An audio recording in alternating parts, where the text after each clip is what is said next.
All right, shalom everyone. Peace to those who love peace and no peace for the wicked, the Lord said. Today we are going to share with you some, it's just for fun actually, nothing serious, but what we do here is educational. In the same time, we laugh at the Muslims who they are totally desperate to find Muhammad in our book. They can't even find who is Muhammad in their book yet, but they are trying to find their Muhammad in our book. Very interesting. So I saw this video today. Actually, I don't watch this potato. This guy. He came to me once and he ran away. Uh, you remember I told him, "Let us review your video and let us see a debate about it." He said, "No, no, I want to talk only about the Father, only about the Father." He was terrified to talk about his so-called prophet. So here, this video here in front of us, I will show it to you on the screen.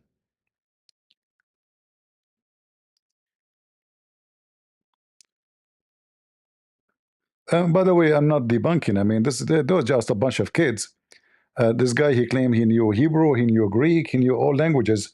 He write in the screen and he tried to pronounce them, and they sound very funny and stupid.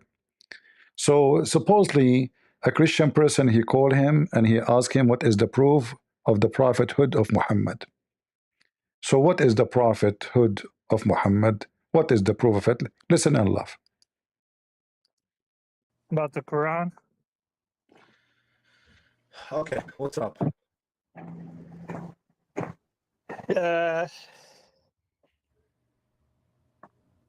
So why do you say the Quran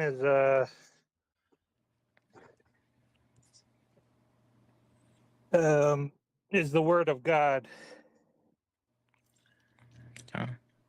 This is pretty simple. We would say that the Quran. Because what? How can you tell that Muhammad is a real prophet? So now that's a different question. Which No, you idiot, is not. Because if Muhammad is not a prophet, the Quran is false. If the Quran is false, Muhammad is not a prophet. Suppose he's smart. No, this is a different question. This is a different question, brother. Yeah, this is a different question. You stupid idiot. I mean, the Quran is written by one guy. It's not a collection of books like the Bible. So if the Quran is false, Muhammad is false. If Muhammad is false, the Quran is false. So either one come first. We'll boot the other one. No, this is not the same. This is a different topic. which question do you want us to answer?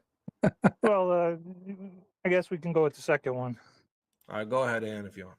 Yeah, we would say that the Prophet Muhammad ﷺ is a true prophet because the prophets of prior attested to his coming, his monumental fulfillment, his description, his characteristics and properties and qualities, and what he would do and what he would teach. Right? And we would find this in passages like All of those, where we can find them? Deuteronomy chapter 18.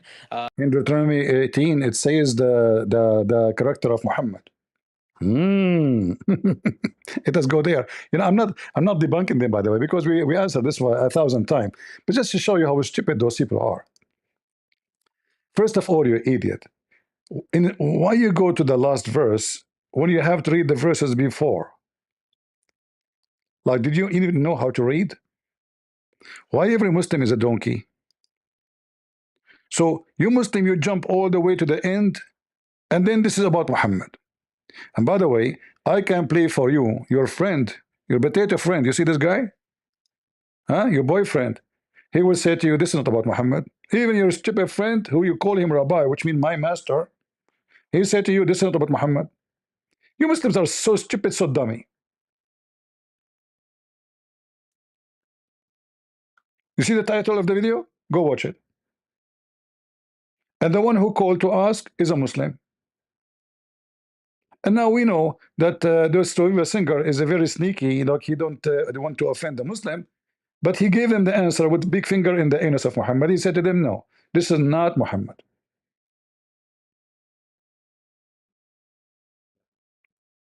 So which one you want? The one you call him Rabbi or Christian Prince? I advise you to go with the rabbi. So if we go here, you will see there is no way this is about someone he is not even from Israel. You see, if you read the Hebrew right away, they are talking about the tribes, the Israeli talking about the tribe. Muhammad from which tribe of Israel? He is Levite. He is a Judan. He is what? What his tribe? So if you go down, you know, where the Muslim they wanna find Muhammad in the Bible, it says our rise them who the Jews. The Jews they pray to God, asking him to raise someone for them. You know what? Let me give you a finger in the anus of Muhammad from your Quran. How you can deal with this one? I don't know how you would deal with it. We go to the Quran.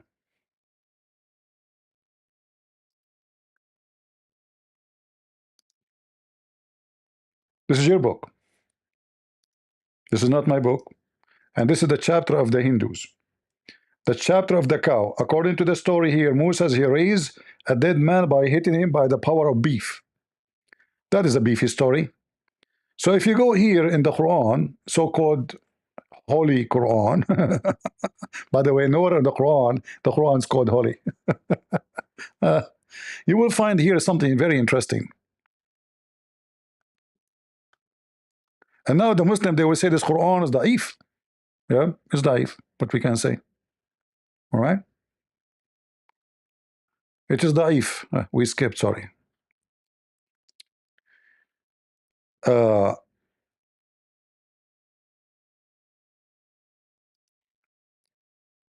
In chapter 2, verse number 247, the Jews they ask, you see how the Muhammad in the Quran he messed things up. But just to show you, when the God say to the Jews, I will raise for you, he is speaking about one of them, not the stupid Muhammad. Read carefully.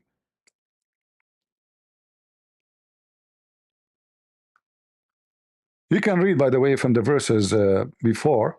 All right. Didn't you see? Have you not seen the children of Israel asking Moses? I don't know this translation of who, full of brackets. Irari Khan, a bunch of them. Because the Quran is so stupid, it's not unclear. They have to add a bracket so you understand. So they told him, we want somebody after Moses. We want someone, the people of Israel, they are praying to Allah. Well, you know, the Jews don't believe in Allah, but we will go with the Quran. Asking Moses, asking Allah to provide them prophet after them. For who? For the Jews. It's in front of you, you donkey.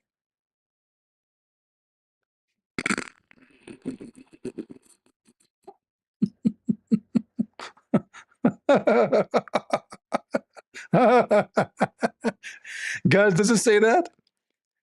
Does it say that the Jews they ask Allah to provide them a prophet after Moses?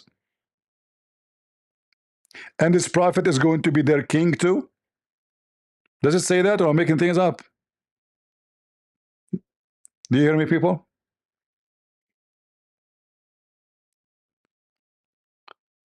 People in YouTube, you are asleep. How is people at Rumble doing? Sleep too? So do you see, guys, how easy to refute them? Well, we destroy all their argument. This is a story in front of you. This is what Deuteronomy 18:18. The donkey Muhammad, he gave a finger to every one of those Abdus. What you will do about it now? Are you willing to say you are a donkey and you're a prophet? Are you willing to say that Muhammad is a liar? Are you willing to say that the Quran is a lie? Or you are going to be on the wall like your prophet to fix the what you just have done? Which one?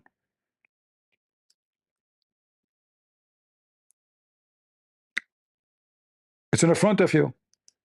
So this is about asking. Moses was like in the end of his time, according to the Quran here.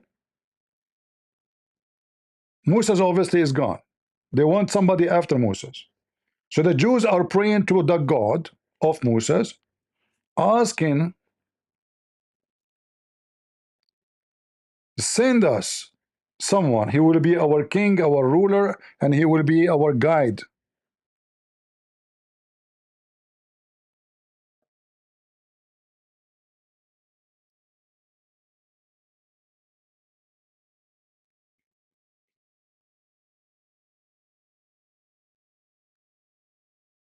And then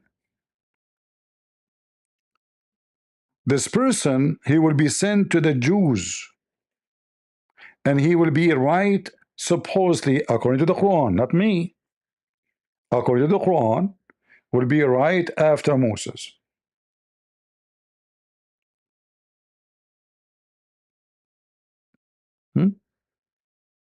Have you not thought about the group of the children of Israel after the time of Moses, when they said to a prophet of theirs, the Quran cannot tell us who is the prophet? Who is this prophet? Stupid Quran, as usual. Muhammad do not know the name. Appoint for us a king, and we will fight in Allah way. Is Muhammad a king and a prophet? According to Muslim, yes. He is the leader for politics, for war, for Islam, for prophethood, for everything. Let's go back to the Bible, where the stupid Muslims, they ask us to read. If you go to the chapter before it,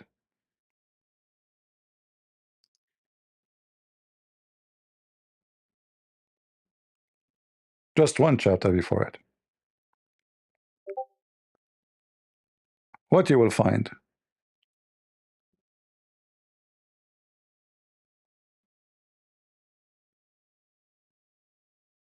That this person, he shall not multiply his wives. I'm using the Jewish Hebrew translation, Abdul, so you don't say I'm making things up. We can switch to English one. Remember, this guy, he claimed that he knew, but for sure he don't. He write. Actually, I will play for you the audio. He played very funny and very stupid.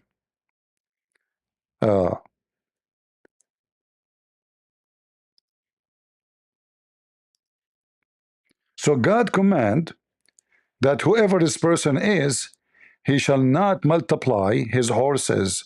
He shall not multiply, which means he would not seek wealth. Muhammad, he take the fifth of the booty, the best of the booty. He make it a must. And not only that, this person, and this is very clear, he shall not multiply his wives.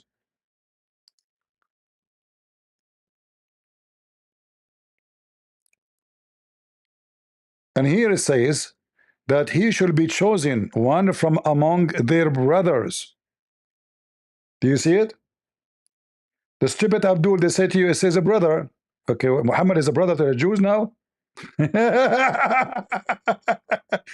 Later I will show you where Muhammad belongs. Shall thou set a king over thee? So he is one of them. So when the word brothers is used here, speaking to the Jews themselves, not their cousin, not their uncles, not their neighbors. And look, and mayst not set a stranger over thee. No foreigner. No foreigner. It's forbidden for the Jews to have a foreigner over them. Totally forbidden. And don't tell me now you don't believe in this book no more. I mean, a second ago you accept Deuteronomy. You don't like this translation, we can change it for you. Maybe this translation is not sweet in your heart. Which one you want? And now he will say to us, we have many versions. Yeah, we have Yusuf Ali and Hilali Khan.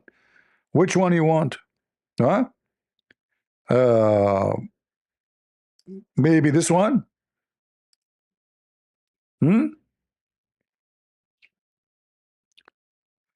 So this person, he shall not multiply his wives. And Muhammad, he have tons of wives, nobody even knows. The Muslims agree, the majority of them agree in 13.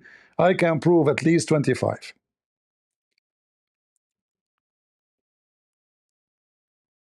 And he will not seek any gain. Muhammad, he took the fifth of the booty and the best of the booty. And he made it that in the Quran clear, the fifth of the booty. And if you do that, he is not a good person. If you do that, if you multiply his wives, and if you seek greed and money as Muhammad, that will turn his heart away, which means he will not be decent. Nor shall he greatly multiply silver and gold for himself. Again, we can show you tons of stories.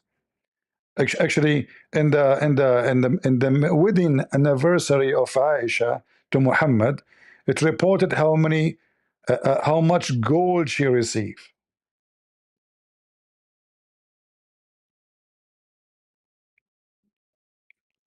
In fact, Aisha, she forbid all gift from going to any house except the house of Aisha. And also it shall be when he sit on the throne of his kingdom that he shall write for himself a copy of the law in the book. Muhammad cannot even read and write.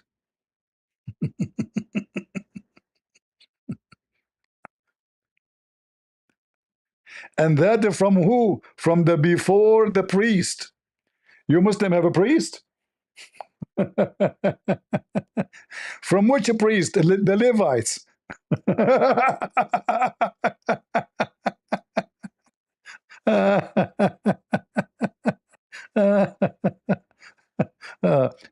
And then the disaster continue. And then he shall read all days of his life. Muhammad do not know how to read according to Muslims. That he may learn to fear the Lord his God, and be careful and observe all the words of the law and these statutes, that his heart may not be lifted above his brothers. Muhammad, he claimed he is the best of mankind. Muhammad, he claimed he was exist before Adam. Muhammad, he claimed that the whole world created for him. And Muhammad don't put himself above all mankind. Allah himself, he wrote the name of Muhammad over his throne. So he cannot take a foreigner. You may not set a foreigner over you. And this is a command for the Jews, doesn't matter what time. No foreigner can be the one who command them. Totally forbidden. And this is just a page before 1818. So what the Muslims they do, because they are a bunch of prostitutes, hookers, they jump all of this and they go there. And then if we go there, we will find even things get more horrible.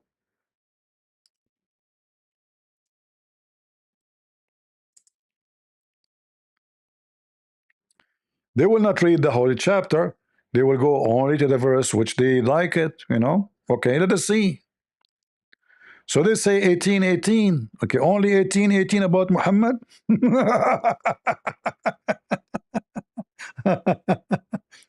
See, we just showed you in the chapter 17 what the brothers mean. It is from the Jews. However, I have another finger to put it in the anus of Muhammad. Excuse my language. This is the only language those people they understood. So in the Quran, not only in chapter 2, verse number 246, explain to us who is the brothers. Who are those brothers? One of them. He's one of the Jews. All right. He have to be always from the Jews. It doesn't matter what the name of the person. Always have to be from the Jews. But we go to the Quran and we will find something more horrible.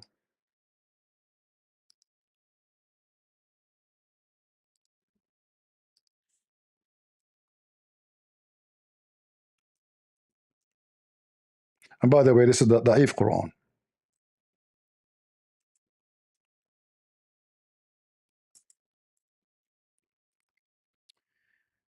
The Quran says we never sent a messenger, never, ever, period, except with the language of his own people. So the Quran put the condition of the prophet who he will be. He have to be from the people, speaking the tongue of the people. And that confirm the same as it says in Genesis 17, that you shall not have a foreigner above you, no foreigner. And this person, he should write the law, so he should be following the Torah of Moses, and he write it himself. I read it all day. He shall not multiply his wives. He shall not, he shall not, he shall not. Muhammad broke all of those. But here we see that the one who Allah will send to any nation, he have to be from the nation, and he speak the language of the nation, which destroy all the idea of Islam, that Muhammad is a messenger for all mankind. Because in order for this verse to be true, Muhammad have to be messenger only for the Arab. He can't be a messenger for Indonesian, Malaysian, Indian, even people in Iraq, because at that time the people in Iraq, they are not Arab. There's no Arab there. Or even Syria, or even Jordan.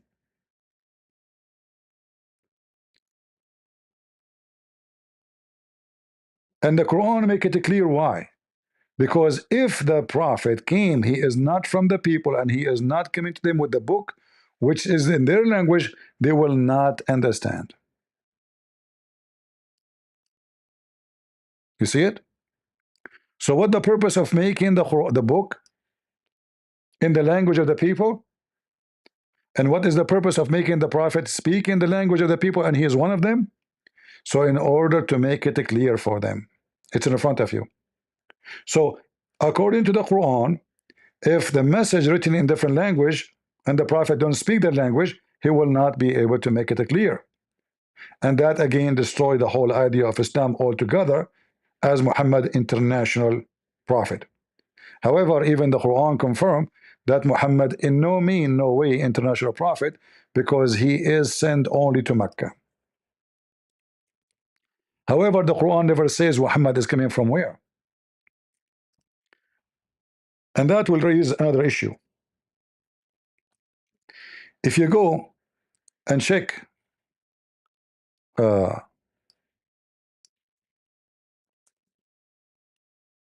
whole Quran, you will not find one place where it says who is this guy, his name is Muhammad. Nowhere. It says Muhammad. Who's Muhammad? Nobody knows. Nobody knows. Nowhere in the Quran it says who is Muhammad.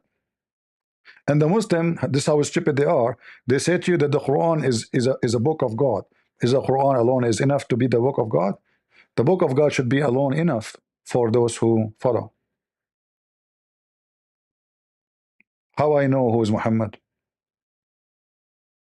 And here you see that the Quran confirmed that Muhammad, Allah, he sent him to warn little Mecca. At that time, Mecca is so small, tiny. Actually, even 100 years ago, it was still so tiny.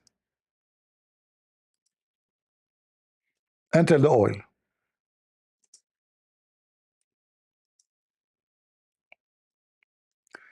Not long time ago, the Muslim, they used to tie their camel to the Kaaba. Less than 100 years ago.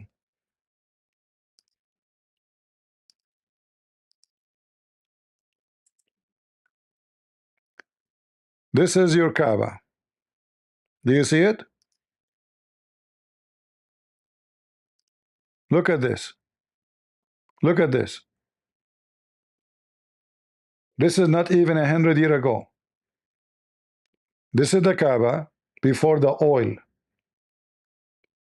So you can imagine how horrible this little town Mecca, how horrible it was in the time of Muhammad, and this is 100 years ago. Everything is dirt. Those columns is where you used to put the idols. You see those columns is where they put the idols, and even some of them, they become like somebody's grave. And they used to put even the camel, they tied there. Even Muhammad, he used to go around the Kaaba riding his camel. Can you believe it? He claimed that this is a holy land. And camels, what they do when they go around the place, they shit. They are animals. Muhammad, he ride around the Kaaba, and the Kaaba used to be without roof. The roof is something new. After people start throwing garbage from other places on the Kaaba, so people will see that the God of the Kaaba cannot protect the Kaaba. There's a competition. There's a 26 Kaaba in the Arabian Peninsula. So this is Mecca 100 years ago. And 100 years after, there's marble, there's lighting, there's air conditions, all of this, the oil. And now Mecca became the casino of the Muslims, where drug dealers is flourishing. More than 85% of the Muslims from Pakistan and Bangladesh, they come to Mecca to sell and to smuggle drugs. And if you go check every year how many they are caught in the airport smuggling drugs, you will not believe it. However, this is not our topic for now. Let's go to the Abdul. So the Quran says clearly, not a single one, not a single prophet ever was sent to any nation. He is not from the nation. So Muhammad is sent to the Arab because he's an Arab, supposedly. According to the Quran, so-called Isa sent to the Jews because he's a Jew. So-called Musa, he's sent to the Jew because he's a Jew. That's what it says. It's in front of you.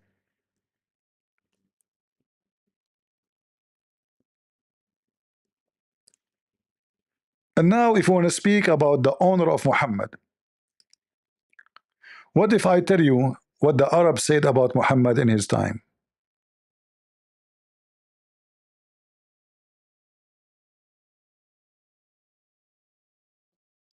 That he was like a palm tree grow up in a garbage dumpster.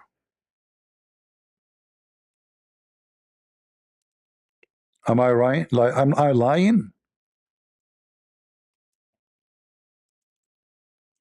Muslims, am I lying?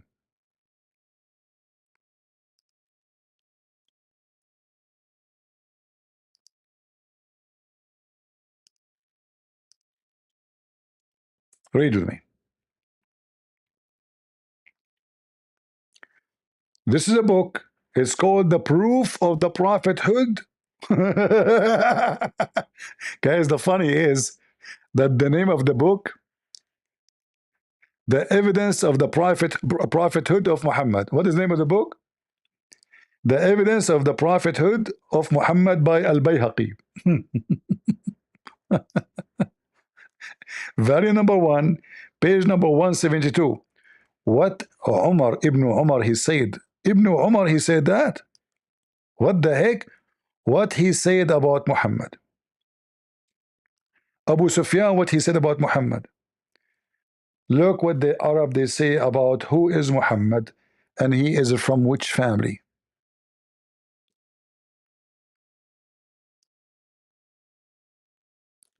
Abu Sufyan, who Muhammad later paid him money to convert to Islam.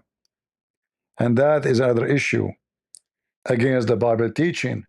He cannot buy the heart of people by money to believe in God. This is fake. This is false. So Abu Sufyan, he said Muhammad he's making a mockery. Don't think he's making like a good statement.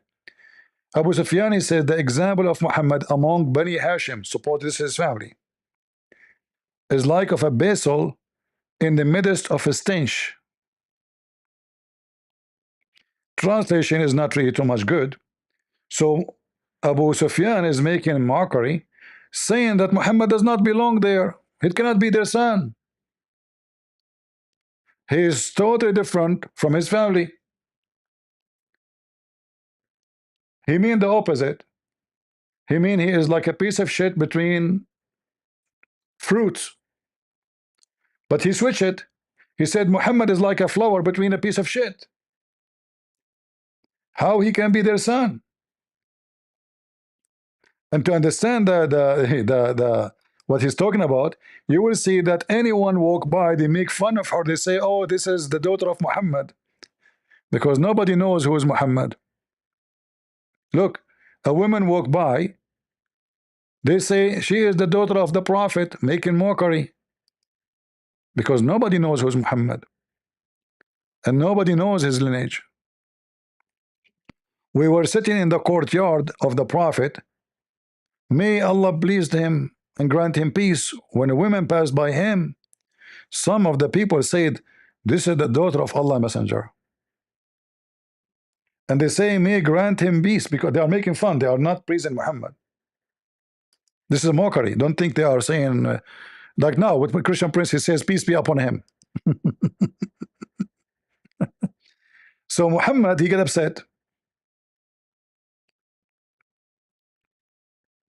Muhammad, he gets so upset.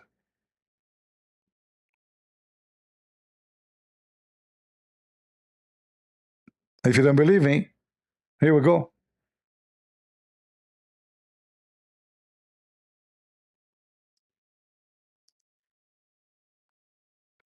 So the women went to inform Muhammad, peace be upon him. The Prophet, peace be upon him, came, and anger was evident on his face. So now you see that the whole story, they are making mockery of Muhammad, that nobody know he is the son of who. Nobody know.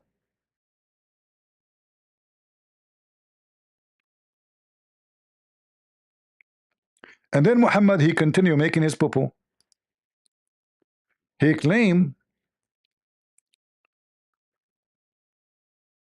this is the lineage of Muhammad according to Muhammad.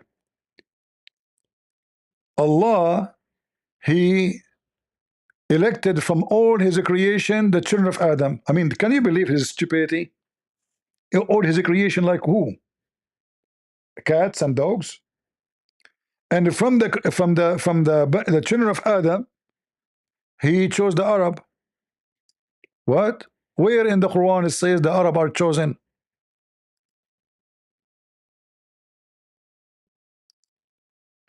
Where in the Quran it says the Arab are chosen? He chose from among the creation the children of Adam, and he chose from among the children of Adam the Arabs.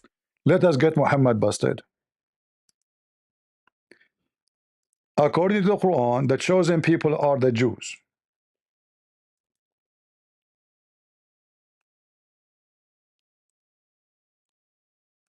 Period.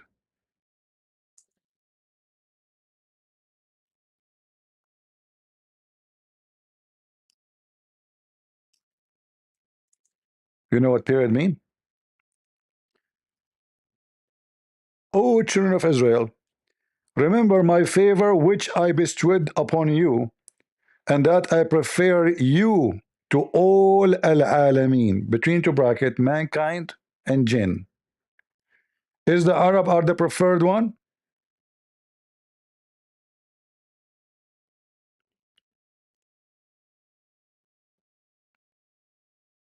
Who is a Muslim want to say to me the Quran is wrong, da'if, and Muhammad is saying the truth?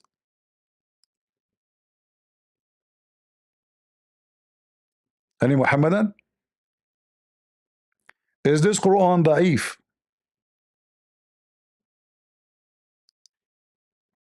We just heard Muhammad saying that the Arab are chosen one.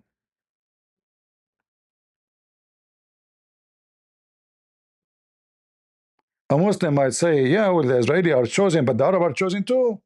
Read it. It says from all mankind, and even genie.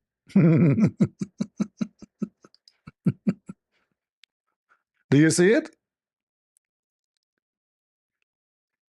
If there's any Muslim still have a doubt? Are we done? No. No. By the way, in different place, Muhammad, he claimed in the hadith that he can do intercede for the Muslims. But the Quran says in the day of judgment, there is no intercession. The Quran is full of contradiction, as you see. But anyway, it is not our topic for now. We have tons of verses confirming that the children of Israel are the chosen one, and the Arab are not where the prophethood will come from. You see what the chosen mean?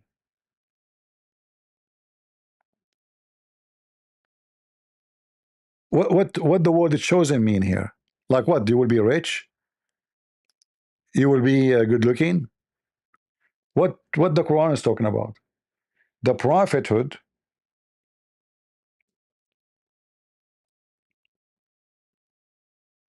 for them. This was being chosen. The priest, not from the Arab. So which one the Muslim they have to take?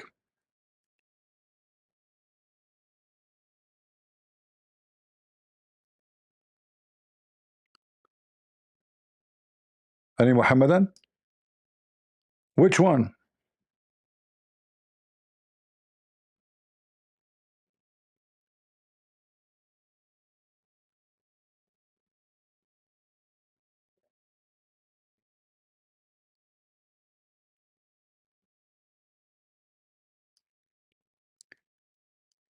If we go and check more, we can find even more evidence.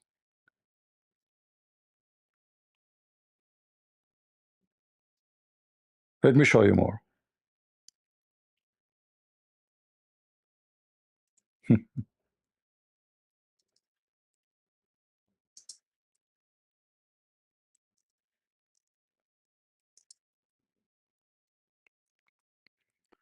The bankrupt Abdul.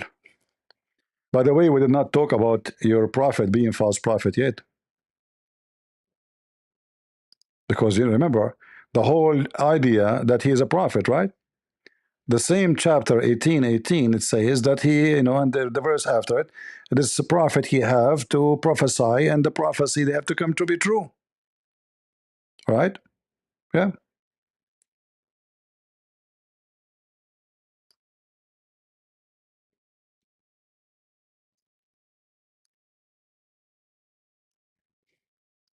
If we go in the Quran, we will find more disasters.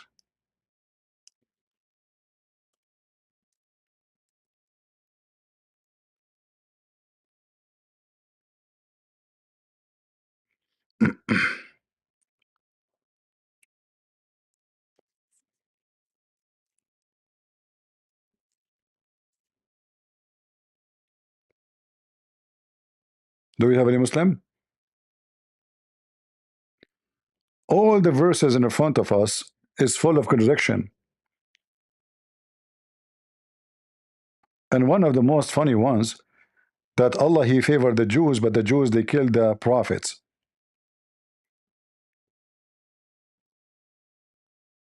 But the Quran failed to tell us which prophet the Jews killed.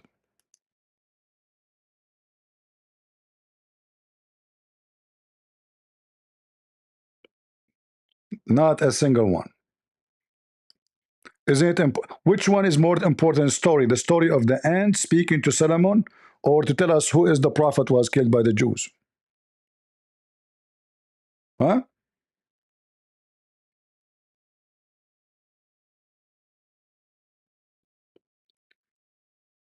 Most of the verses is just speaking about the Jews killing the prophet, killing the prophet, killing the prophet. However,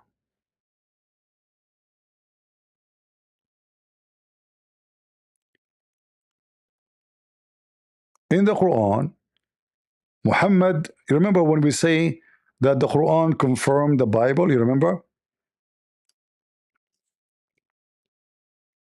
There's a verse make it clear that Allah he made the prophethood from the Jews in the same verse, and that in chapter of Ali Imran. All right.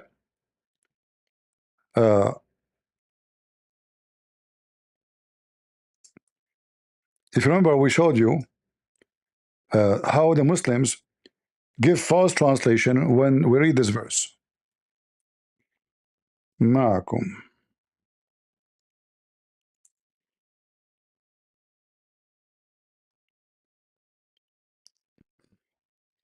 If you read carefully here, and remember when Allah took the covenant of the prophets, saying, what prophets we are talking about? Who are they, those prophets?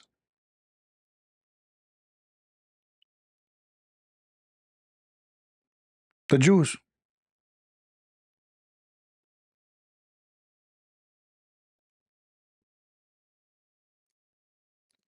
And then when a book came to them, believing in what is with them, not confirming what is with you. It's a lie.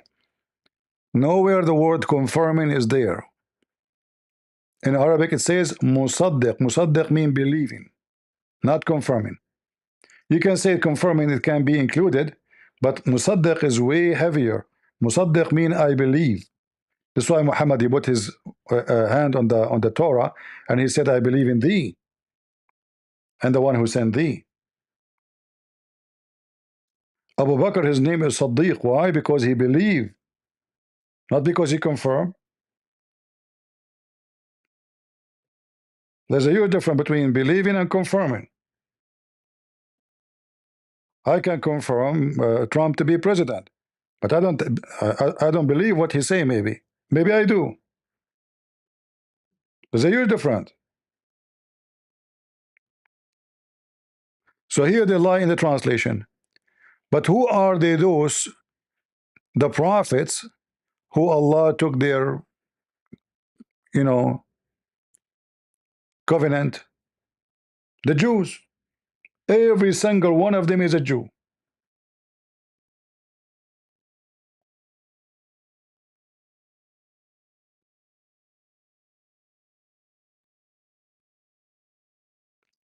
What else?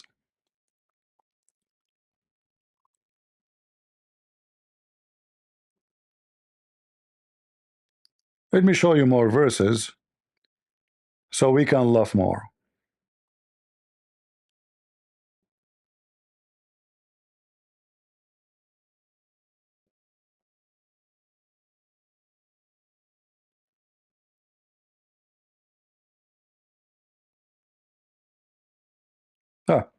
Let's go to this verse.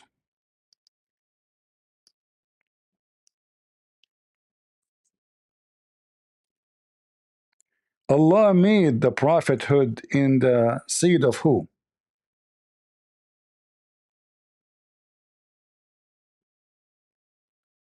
Which seed?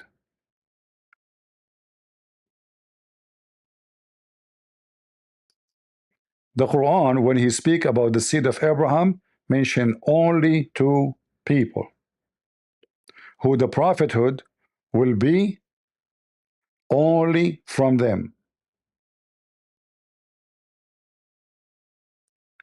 Isaac and Jacob.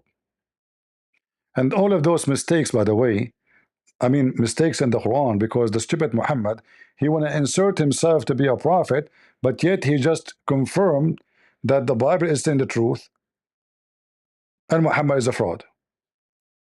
So the prophethood is coming from the children of Abraham, and is specifically from Isaac and Jacob. So from the seed of those will be more prophet. Ishmael is mentioned in the Quran, but nowhere in the Quran says from the children of Ishmael will be anybody. And not to forget to mention that Ishmael is not the father of Muhammad. I know some stupid people, they even teach in their churches that the Arab are children of Ishmael, which is false, because simply, I can actually prove it to you from the Quran, but let me go from the Bible. If we go to Genesis 21:21, right away we'll see that Hajar, she did marry her son Ishmael to an Egyptian woman. She moved back to Egypt. She did not move back to Arabia. All right? She is an Egyptian. Her husband, Abraham, is Chaldean from the city of Ur.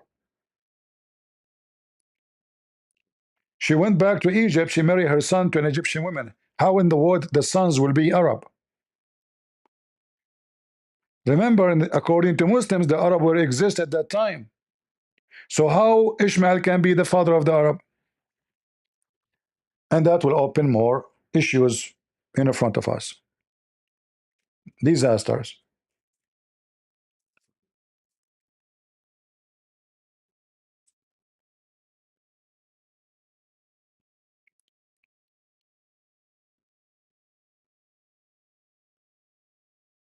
If we continue reading in the Quran, we will find other verses making things more horrible to the stupid Muhammad and the claim of Muhammad to be a prophet. But I have a very easy answer. I want Christian to remember it before I forget. What is the father of Abraham according to the Quran? How Muhammad is sent by Allah, but he don't remember the name of the father of Abraham?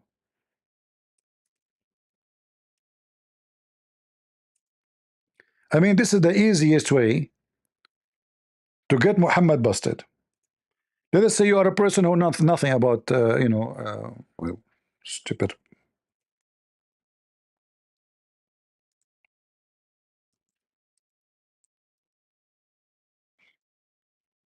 Okay, let's type it. This search engine is very horrible. So according to the Quran,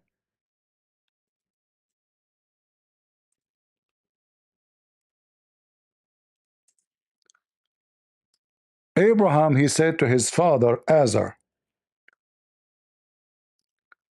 So if Muhammad is a prophet of God and his God is giving him the wisdom and he is giving him inspiration, how in the world Allah he made such a mistake? I mean, you can ask the stupid AI will tell you who is the father of Abraham. Shall we? If Muhammad is a prophet and he is descendant from Abraham through Ishmael as the Muslim they claim, shouldn't he knew who is the father of Abraham?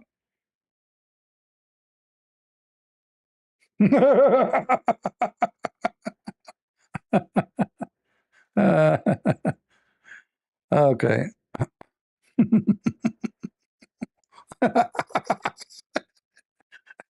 Remember, Muhammad is a prophet.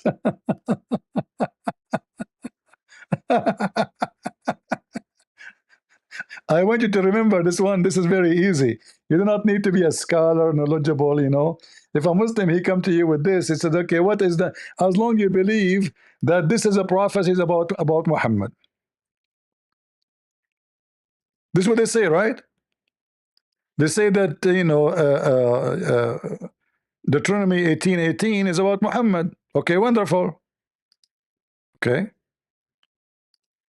So, according to this book you are quoting to me from, what is the name of the father of Abraham? If you tell me that his father is Azar,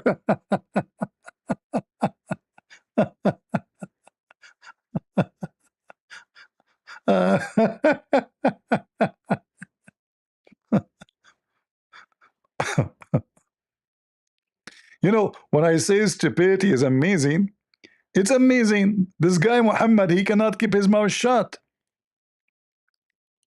Who as a Muslim can explain to me how in the word Muhammad he come? I mean, remember, the one is talking here is Allah. So the Muslim cannot say, oh, maybe it's a mistake, you know, somebody, okay, and he's a human being. He make a mistake. The Muslim, they claim every word in the Quran is written by Allah, and every word of Allah is preserved. So Muslims, how the name of the father of Abraham became Azar? Now what you will say, I know. You will say to me, okay, hold on, the Bible is wrong. But hold on, you are the one who's asking us to read the Bible. It says this is about Muhammad. Huh? Let us ask the whore, Lily J. What verse in the Old Testament mention the name of the father of Abraham? Genesis chapter 11 verse 26 states that Terah was the father of Abraham. Joshua chapter 24, verse 2 also mentions Terah as Abraham's father, noting Again? that he worshipped other gods. Again? So Terah is the father of Abraham. The stupid Muhammad, he have a new father for Abraham. The same as he have a new father for Mary.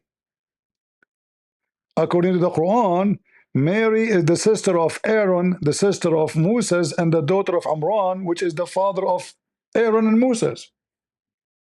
And this is again stolen from the Old Testament. Let us ask your master, the rabbi, where it mentioned. Listen, Abdul. Where Miriam, the sister of Aaron, mentioned in the Old Testament.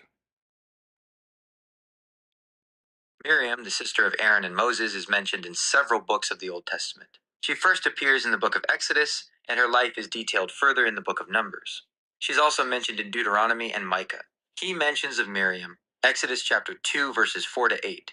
While she isn't named here, she is widely believed to be the sister who watches over the infant Moses in a basket on the Nile River, and then arranges for their mother to nurse him after he is found by Pharaoh's daughter. Exodus chapter 15, verse 20. This is the first place she is explicitly named as Miriam the prophetess, the sister of Aaron. Stop. After the Israelites... Stop. Now we know where the stupid Muhammad he got this from. So in Exodus 15:20, it says literally the same exactly as the Quran says. Exactly. O sister of Aaron. Can you believe it? So now you know where the sister of Aaron is coming from.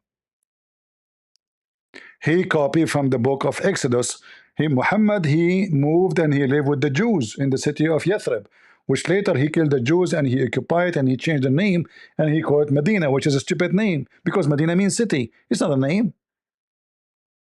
Because he's a Bedouin coming from little village. So in Exodus 15:20, let me open it.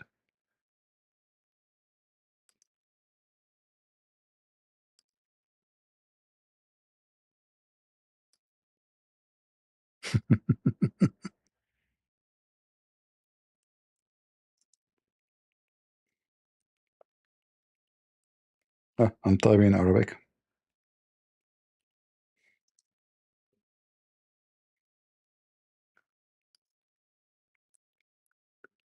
So Muhammad until now, he failed to be a prophet, to know a very simple knowledge. Any rabbi he will know. A little student in any Jewish school will know. So this is Exodus. And this is where Muhammad he copied the verse of the Quran where it says Maryam, the sister of Aaron, and he pronounced the word exactly as it is in Exodus 20. Exodus 15:20. The sister of Aaron. Do you see it?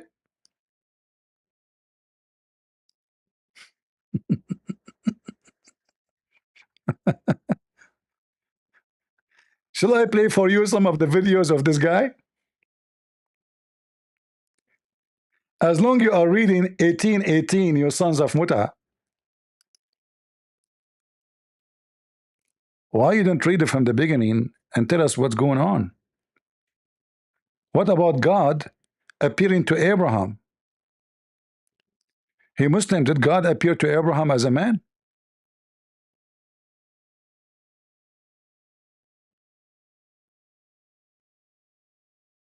Huh?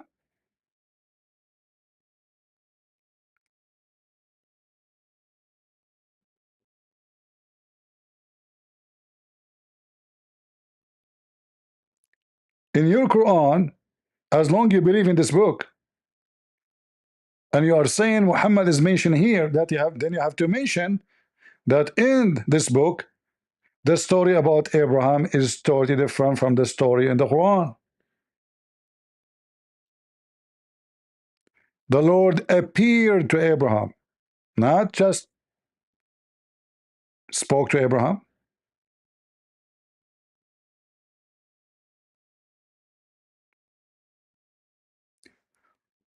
When Abraham he saw God,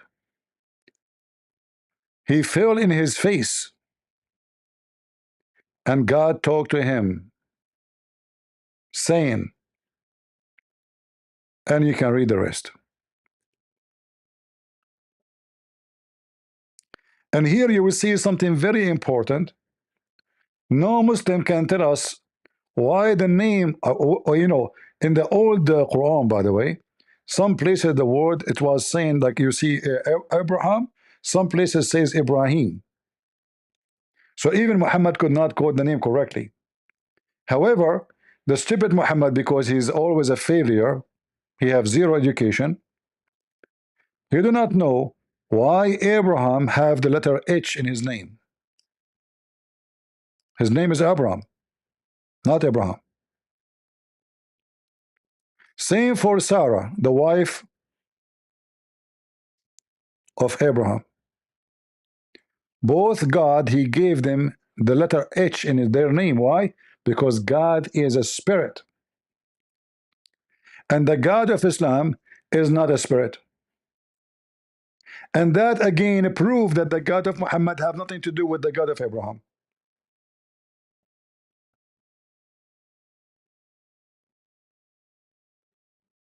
Again, until now,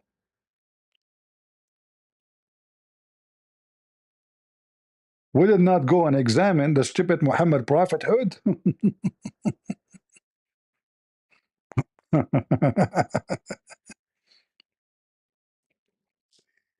The letter H represent the God Yahweh or Yahweh, which is the spirit.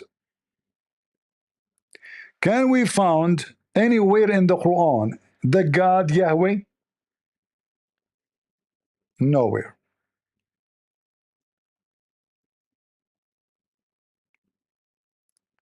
So the letter H, it present literally the Spirit of God, and God Yahweh, who gave the blessing to Abraham, who will be the father of many nations. But if we go right now and we check, do the God of Islam have a spirit? The answer, no.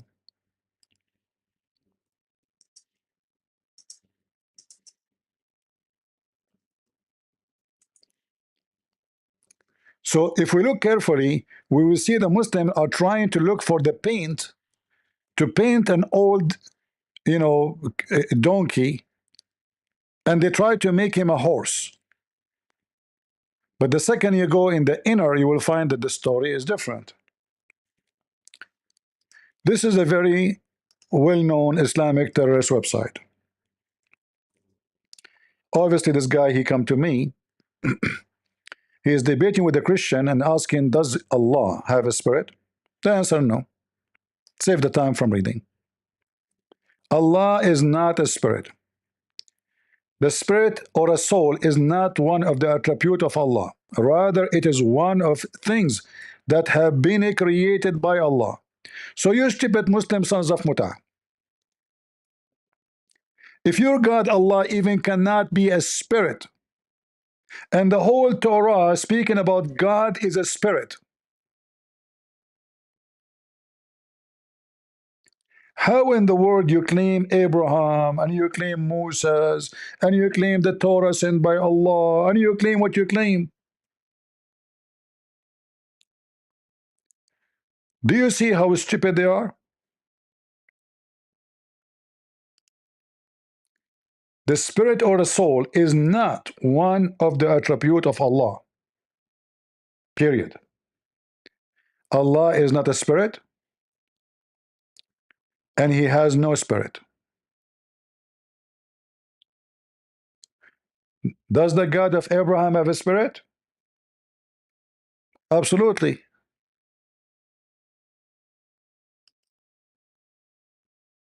All the Bible, from the first page actually. The first page in the Old Testament.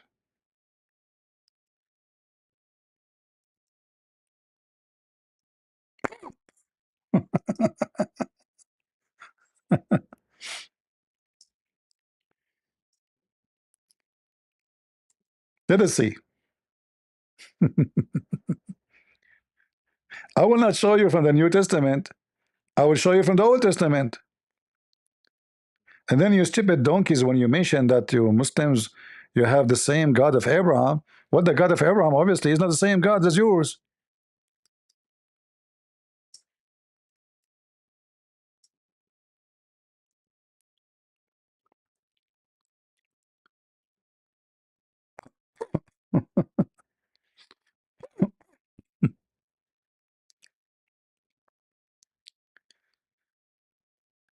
Uh, do we have first any Muslim here would like to join us? You know what? Before we continue, I mean, I don't know. I can prove to you that Muhammad cannot be in the Old Testament, neither in the New Testament, except as a false prophet. However, we can continue going in this way forever. But there is a very easy way, and this is the easiest to prove Muhammad to be a false prophet. The Bible itself here is giving us what this prophet will do. First of all, he will speak. This prophet who presumed to speak a word in my name. Muhammad never mentioned the name of the God of the Jews. Never. He keep talking about a God. His name is Allah. Have 99 names. None of them is the name of the God of the Jews. None. However, we find that the name of the God of the Jews appear in every name taken from the Old Testament, and Muhammad put it in his Quran. Like Israel, Michael, Gabriel, even Abraham, the letter H. If you don't believe me, you can go search right now. Let me ask the stupid AI. Hold on. You know, this will save me from like just opening verses. Why God he added the letter H to the name of Abraham and the wife of Abraham? God added the Hebrew letter he, which sounds like an H, to their names as a symbol of the covenant. The he can signify God's divine breath or spirit, marking their new identities as the father of a multitude and princess. Did you hear the spirit? I mean, even the stupid AI gave an answer. So when God he add the name to Abraham, he add the letter H, the same as to Sarah. Sarai became Sarah. That is the name of God, Yahweh, the spirit of God. So he blessed them by giving them his name, which means from now on, you are not the old pagan Abraham, and you are not the old pagan Sarai. From now on, you are Sarah and you are Abraham. I am with you. How? The Spirit of God. But we just showed you that the God of Islam is not a spirit. But read carefully here. So this prophet will not speak in other name of other God except my name. All right? And Muhammad never mentioned the name of the God of the Jews. And this God will put the word in his mouth. Muhammad never received any words to his mouth. According to Muslims, he received delivery from a pizza guy. His name is Jibreel. Am I lying? Did Allah put direct words in the mouth of Muhammad? No.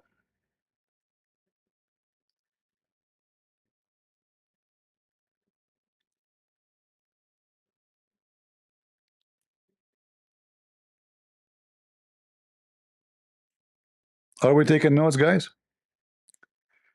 Did Allah put his words in the mouth of Muhammad directly? Or he sent him a guy, he squeezed him 3 times and no mayonnaise came out? So do you see, the verses themselves are a big failure for your prophet. Are we done? No.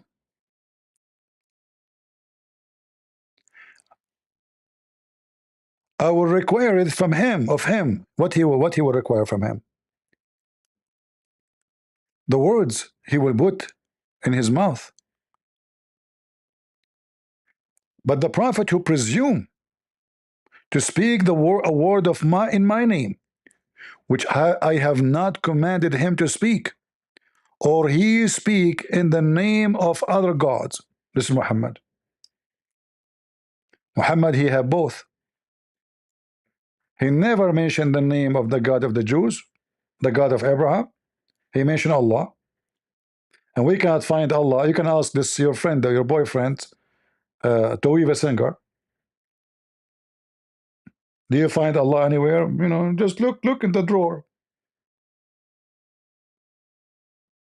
Not even in the book of the devil, the Talmud.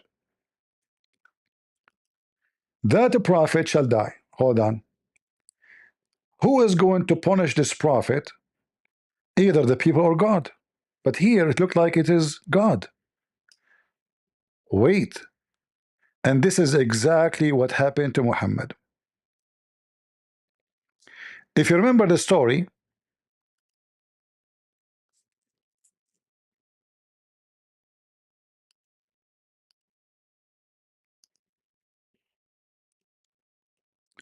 of the Jewish women, she put poison for Muhammad.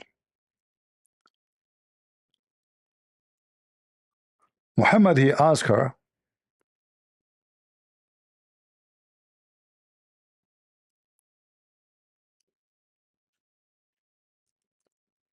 why you did this? Which means, why you put poison for me? Why you want to kill me? The woman, she said, well, if you are a prophet, your God will protect you.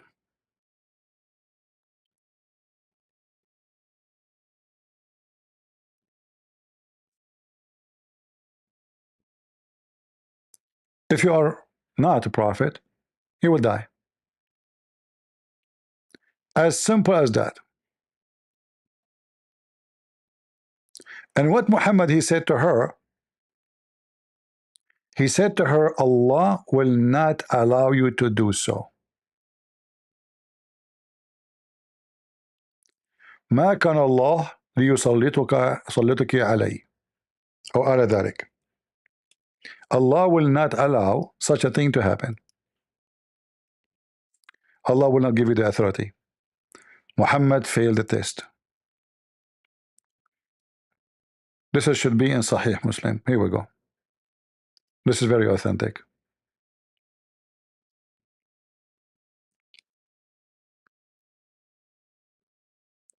So the women, the Jewish women, she wanted to test Muhammad according to the Muslim stories. And when Muhammad, he asked her why you are doing that, she told him, and I can show you the other reference, well, if you are a prophet, your God will protect you. If you are a king who want to steal money, you will die. And this is what happened to Muhammad. And this is Sahih Muslim, hadith number 2190.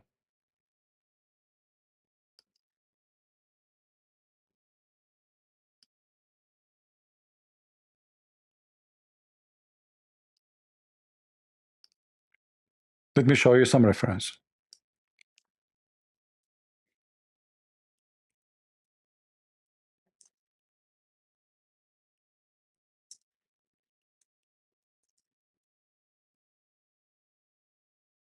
And Muhammad, he failed the test. He died.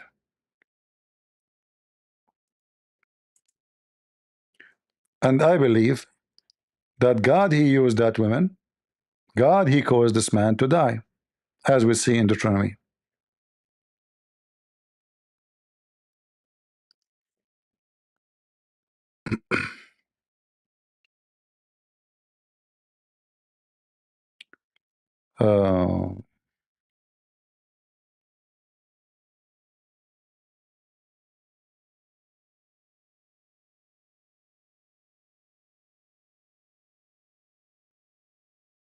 I'm looking for the hadith where the woman, she said to him, if you are just a king, you will die. If you are a prophet, God will protect you. And he died like a dog.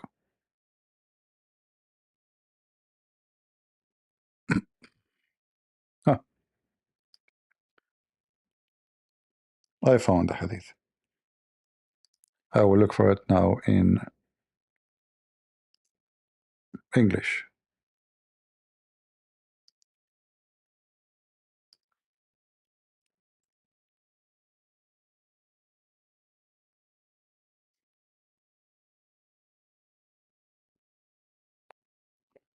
Where is the hadith? Huh.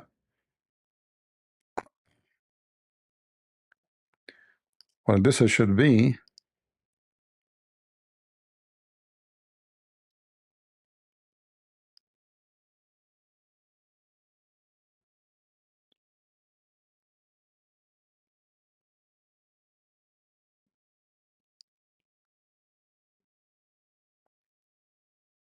okay. Let me see if I can find it in English. Otherwise, I have to show it to you in Arabic.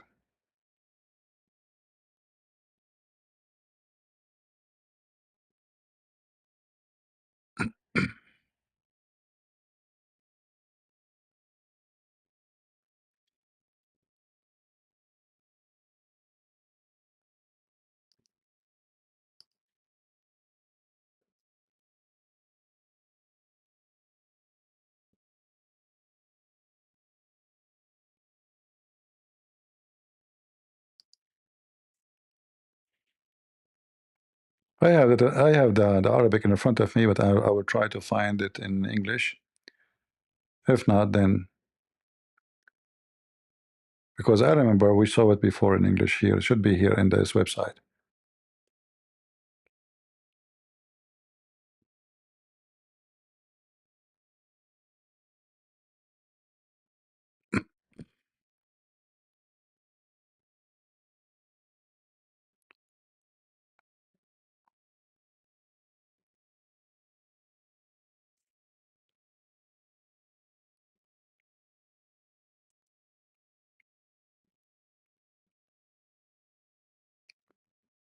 Let us see.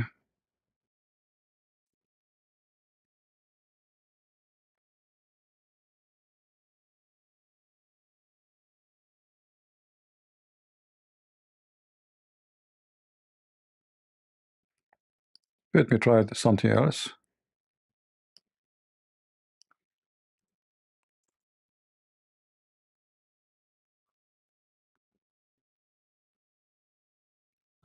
Strange. You know, sometime here this website, you have, I don't remember the hadith as a number exactly, but anyway, we have a solution for this. No problem.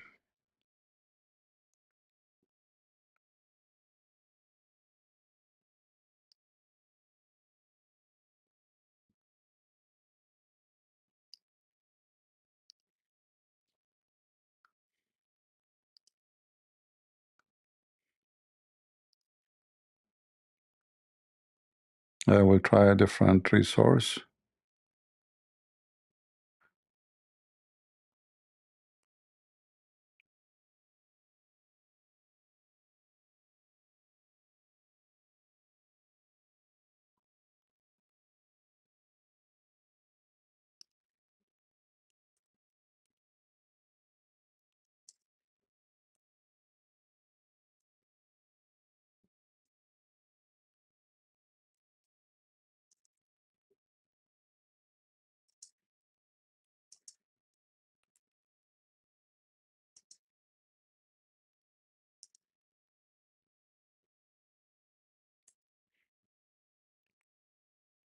All right.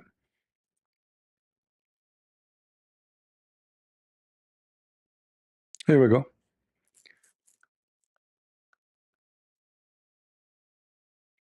I will try this version here. Maybe we can find this one. I hate to mention something without showing reference, but I prefer to show it in English. Huh? See, this is why I cannot find it actually. It's here. Actually, here we go. Here we go. Huh? Now it start appearing for us. All right, let's see this one here. And this is Sahih. So she said to him, he asked her, why you have done this? What is your motive? Read carefully. She said, if you were a prophet, it would not harm you. But if you were a king, I should rid the people of you. Do you see it? And Muhammad, he said to her, Allah will not allow you to do that.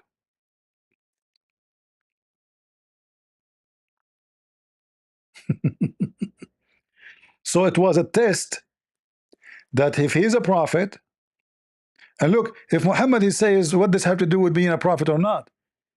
The Muslim, they can get away with it. But Muhammad made it clear. He says, Allah will not let you accomplish it. Read it. Allah, I had determined to kill you. Thereupon, he said, Allah will never give you the power to do it. Never. And then later we found that Muhammad died by poison.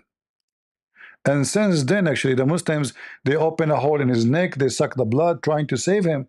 But since then, Muhammad is dying miserably.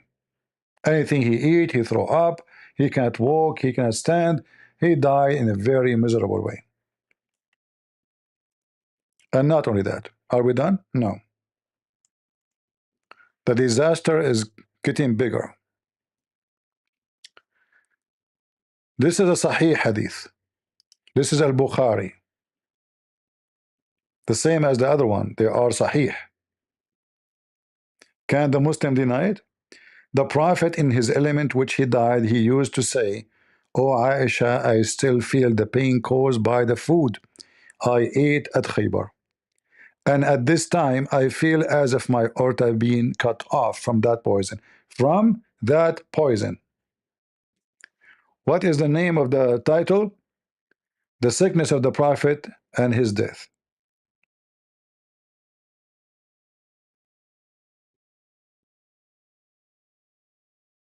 Do you see it? So Muhammad, he failed even to prove himself. And not only that, we are not done. If you go in the Quran, you will find that the Quran saying, if Muhammad fabricated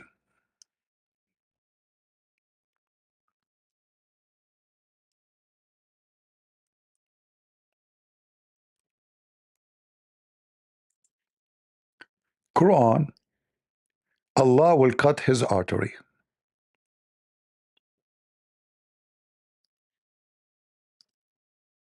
Do you see it?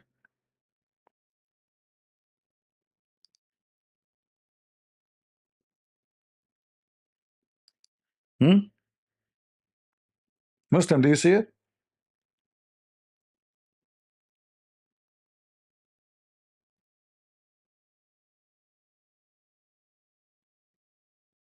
Muhammad failed even in his book. His book is against him.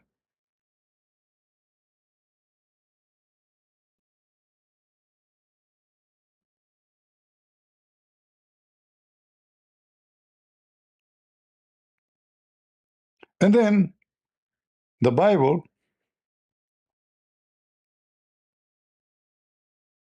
give us more proofs. Remember, it says if this guy, he gave false prophecies and the prophecy did not come true, he is false. We mentioned already for you that Muhammad do not know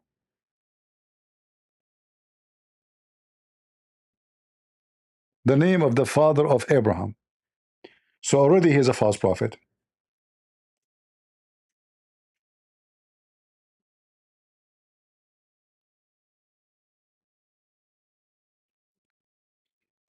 But we have tons of verses in the Quran prove to us that Muhammad is a false prophet. You know, the Muslim, they will say to you, Muhammad, he predict that the Muslim, they will occupy the city of Constantinople. False. Muhammad, he told the Muslims in the front of him, you will conquer it, and they failed. He took the army, he told them attack the Roman, get the blonde girls. He went all the way to Tabuk and they came back. Big fat lie. He could not do it. In fact, Muhammad, he never considered that Turkish will be Muslims ever. The Turkish,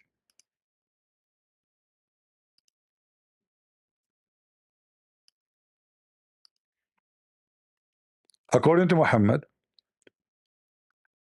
they will stay non-Muslims until the day of judgment.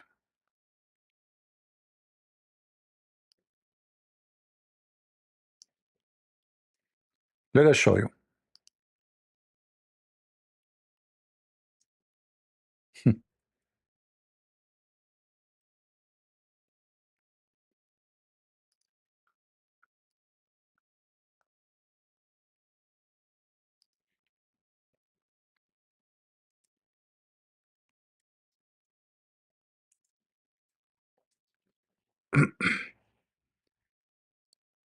According to Muhammad,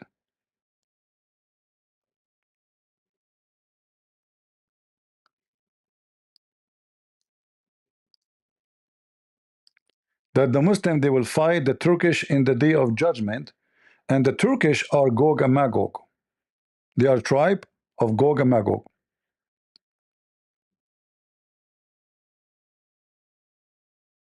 All those saying the same.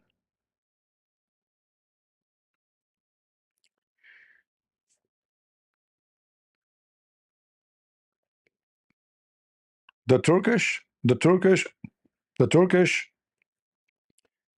etc.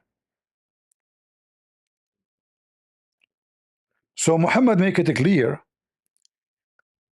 that he believe that the Turkish will never be Muslims. Not only that,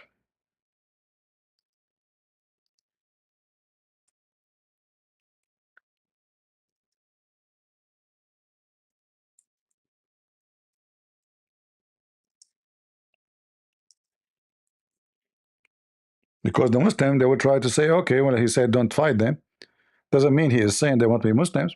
No, we will show you.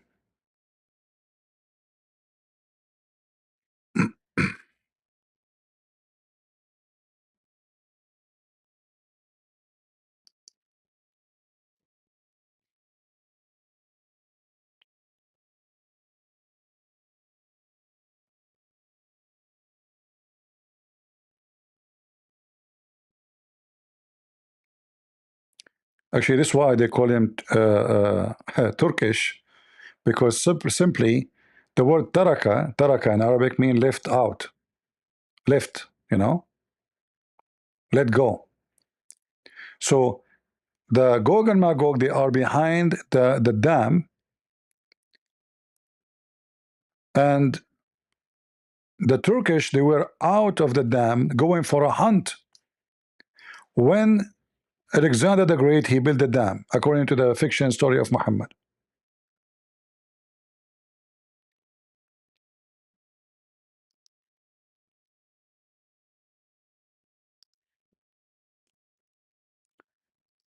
This is Ibn Kathir.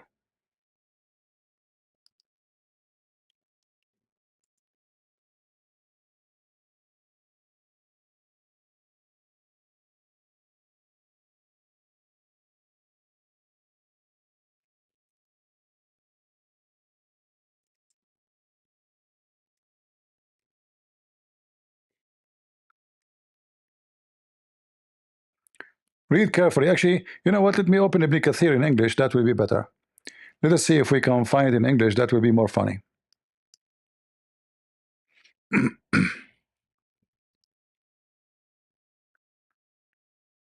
All right.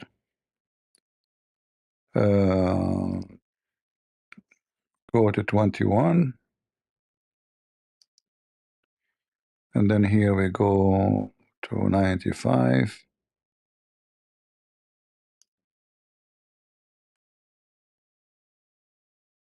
All right. Let's see if the Turkish will appear here.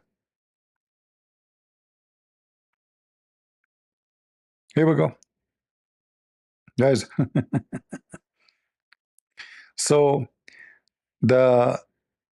we have already mentioned that they are the progeny, Gog and Magog. Who are those people? They are the progeny of Adam, upon a peace be upon him, and they are also descent of Nuh through his son Japheth. By the way, all those names you can't find in the Quran. I mean, you can find Nuh, but Japheth, and you know, who was the father of the Turks. And the Turks refer to the group of them who left behind the barrier which was built by Dhul Qarnayn. So according to Muhammad, the Turkish are Gog and Magog. And they are the enemy of Allah. And then the Turkish who they are outside and the Turkish who they are inside the dam, when the dam open, all of them, they will attack all the way to Mecca. So when the Gog and Magog let loose, which means the dam will be broken, they will make a hole in the dam, which is a fictional dam. May Allah damn you, Muhammad, if he exists. So later, those Turkish, they will come like insect by a huge number, and they will go all the way to Mecca. And then the angels of Allah will defend Mecca. The angels will carry them and will throw them from the sky. Boom. True story. All right. So now we know that Muhammad, when he said leave the Turkish, why he is afraid of the Turkish? Because he believed that they are Gog and Magog. They are from Gog and Magog. And again, this is Ibn Kathir. I'm not making things up. You see, you can go to Ibn Kathir, chapter 22, go to verse number 95 and search for the, right away you will see it actually in the top, the Turkish. Right away. And that will happen in the day of resurrection, as you see.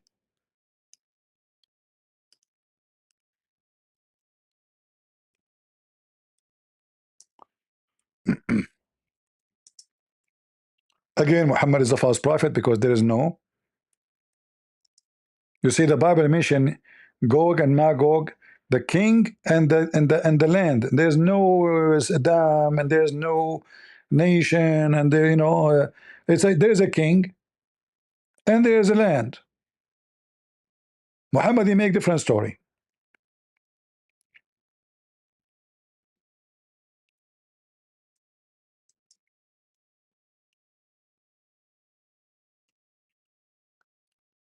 All right. And Muhammad even make it more clear.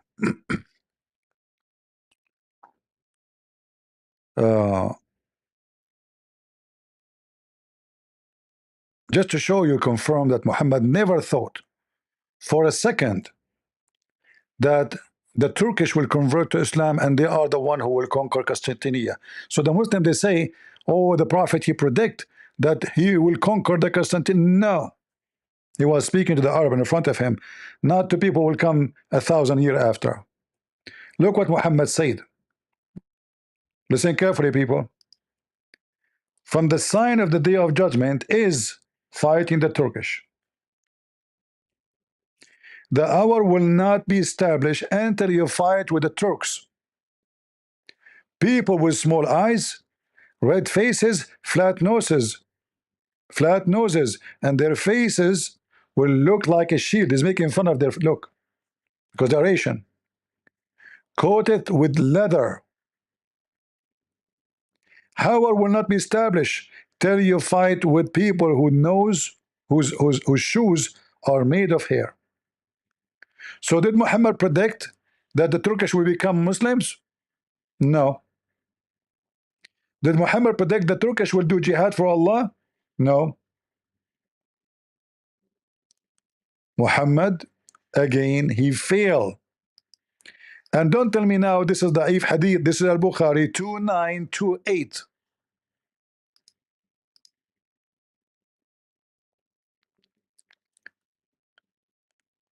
See, guys, how easy to prove them false?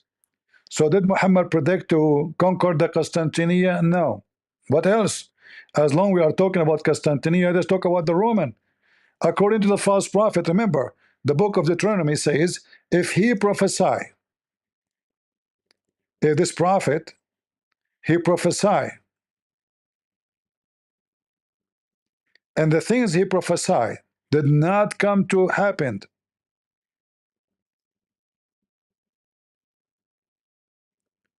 he's a false prophet. All right? when a prophet speak in the name of the Lord, if things does not happen or come to pass, that is the thing which the Lord has not spoken.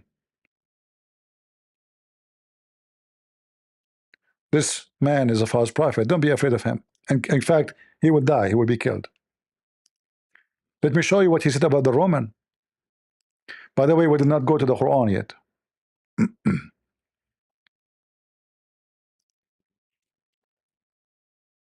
Look what Muhammad he prophesied about the Roman.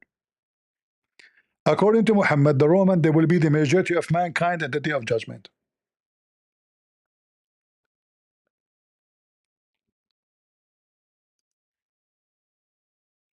And as you see, this is very authentic.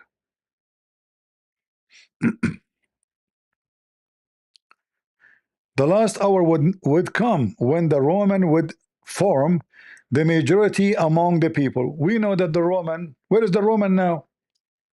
The Muslim, they try to fix it. They said to you, the Roman is the Christians. You stupid idiot. So who's the Ethiopian?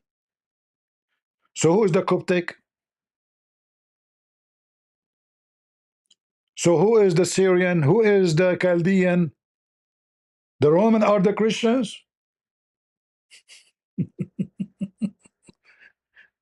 So Muhammad, he claimed that the Roman, they will become the majority of mankind.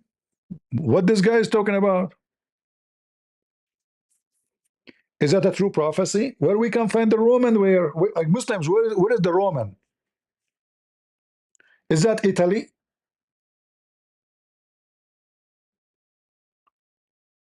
Where is the Roman?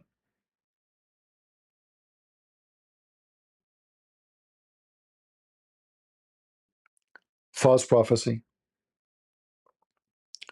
Now the Muslim, they might say to you, all those da'if are fabricated, but no, this is Sahih. As you see, even the book name is Sahih Muslim, but forget about it. Let's go to the stupid Quran.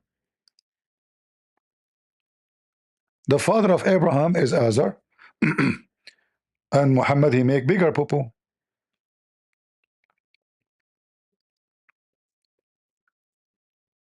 Muhammad, he prophesy about the flying carpet of Suleiman.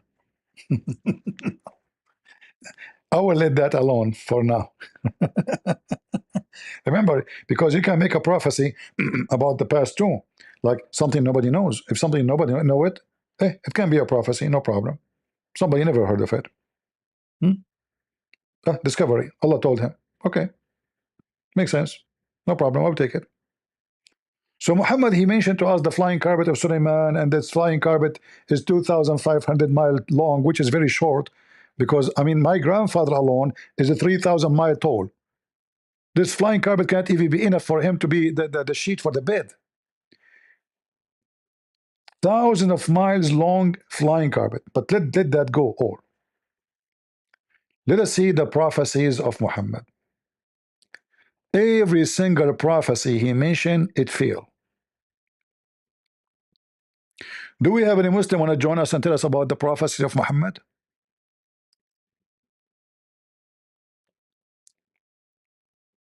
Okay, hold on. We mentioned Gog and Magog. Hold on. As long as you mention Gog and Magog, I'm not going to discuss that Muhammad, he found where the sun set, and he found it sitting in the murky water, but boiling. And the Muslim, they try to fix it. They say, oh, it's appeared to Zulqarnain, when the verse is so clear. Look, Muslims, you mentioned that Muhammad mentioned in Deuteronomy 18. Here we go. This is the cave 18. So we are going to take Muhammad from Deuteronomy 18, and we will throw him in the cave story. The story of the cave about the 7 sleepers. Hold on. Before we go to the sunset.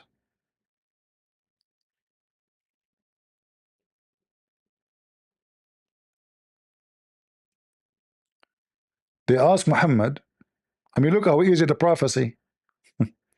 They asked Muhammad, okay, the 7 sleepers, how many there are? I mean, how easy it is. Guys, the 7 sleepers, how many sleepers there are? The 7 sleepers story is very famous in the Middle East long before Islam. written hundreds of years before Muhammad.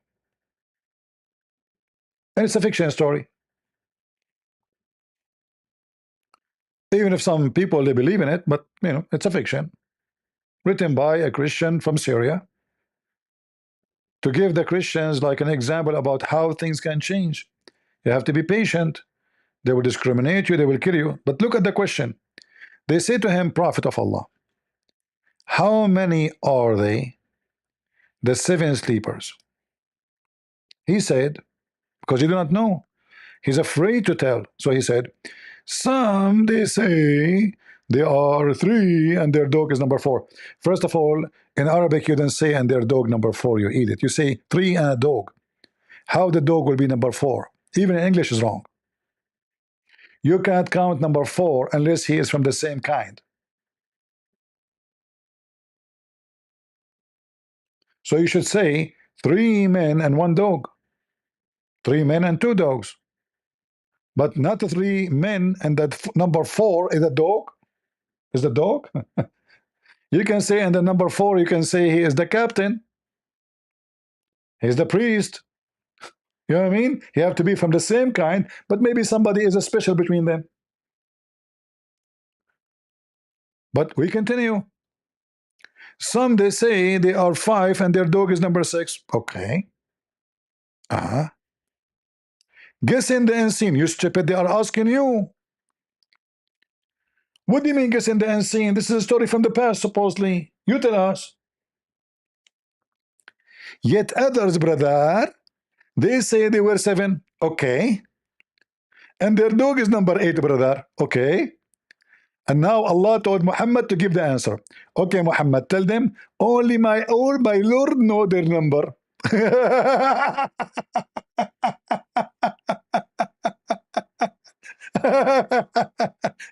Hey, listen, Abdul, is that a nuclear facility and the code should be hidden? Nobody should know. I mean, it's just a stupid story asking you how many the 7 sleepers are. Why Allah saying tell them nobody knows their number? Say because Muhammad is afraid. He's afraid to give the number and they're getting busted. Otherwise, I challenge the Muslim to tell me why Allah, and not only that, look how big the poo-poo. Not only it says nobody knows the best of their number. What do you mean best of their number? There is this best. My Lord knows best their number. None know them but a few. Like what the heck? I thought nobody knows except the Lord. So what the problem? Why you don't tell us, Muhammad, how many they are?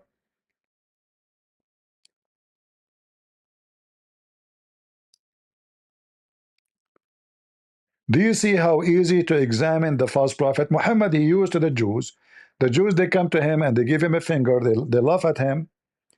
This is what they did with him with the story, the whole story of the cave. They came to him, they said, what do you tell us about the prophet Alexander the Great or Al-Khudr? Muhammad, he went and he started collecting stories. He could not answer them. He came after a few weeks and he gave them this, the chapter of the cave. And then suddenly Alexander the Great, he became a prophet and he found where the sun set and the sun set in murky water. Huh?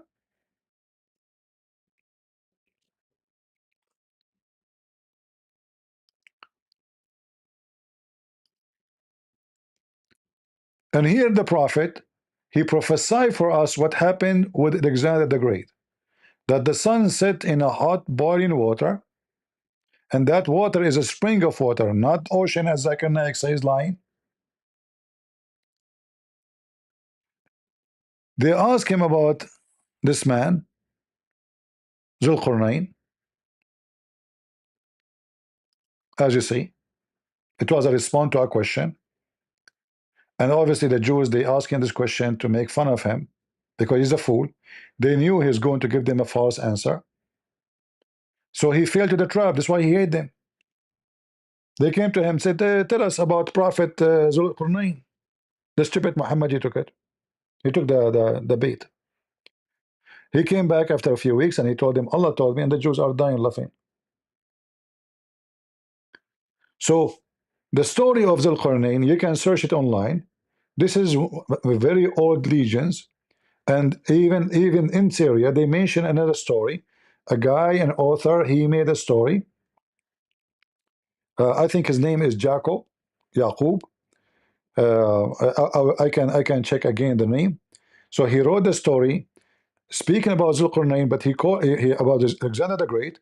He called him the two horn because the Roman they wear two horn hat when they go to war,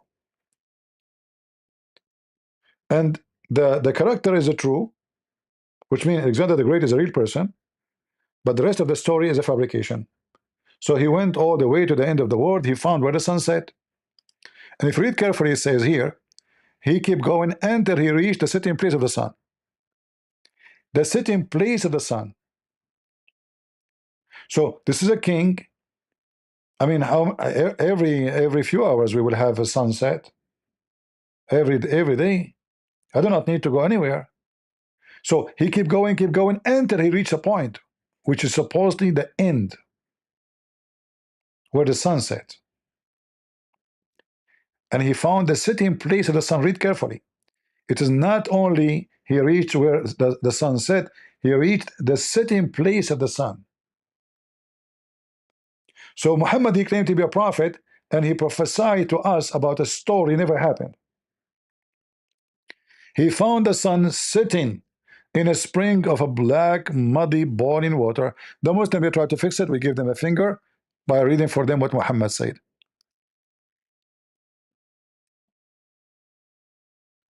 And now what they will say? They will say Muhammad is a liar, or they will say this hadith is da'if, as usual. Even though it says Sahih al-Isnad. In fact, nobody go against this hadith.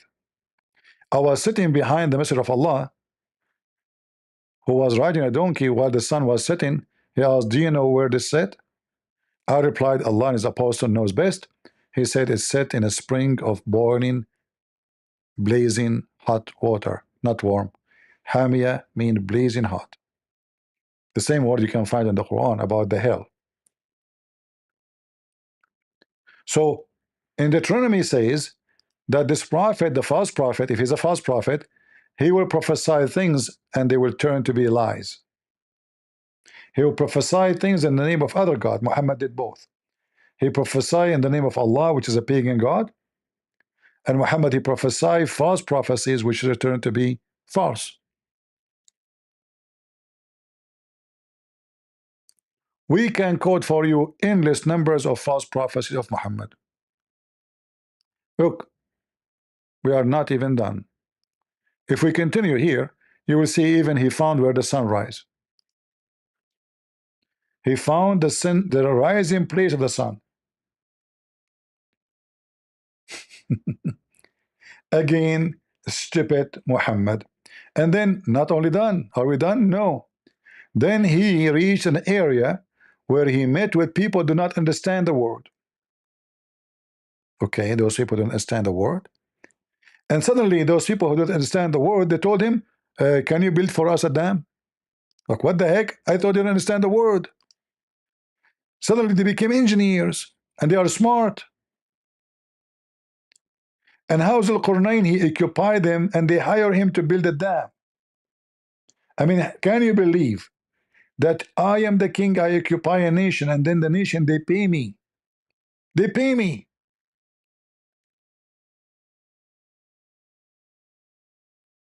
To build a dam.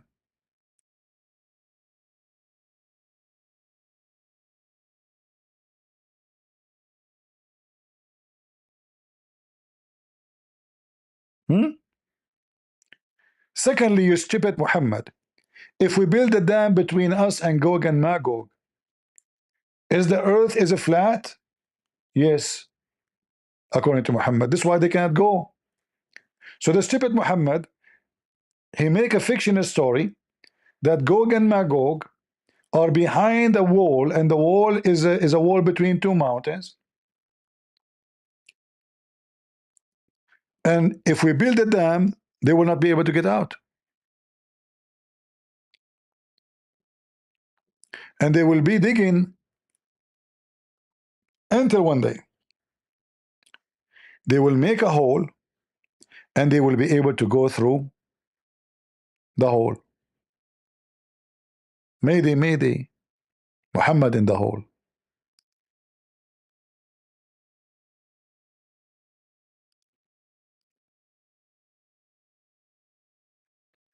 This is Gog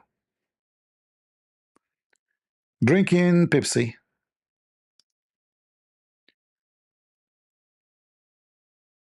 This is the family of Gog and Magog. You know, they are like very well-known people, you know, just to give you an idea. Say hello. Oh, look, even his address there, Gog and Magog, you know. Yeah. Muhammad stories. So Muhammad the Prophet, he come with the story of Gog and Magog because the Muslim, they put him in the corner, sorry, the Jews, and they trap him and they made him say such a stupid stories.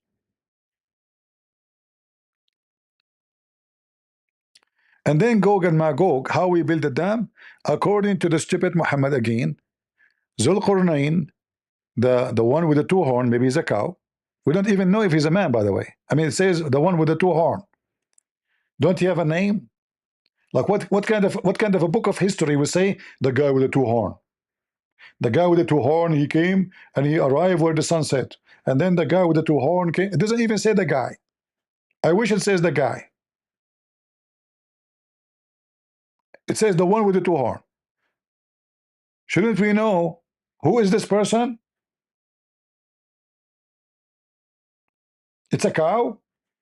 It's a deer. So he told them, bring me blocks of iron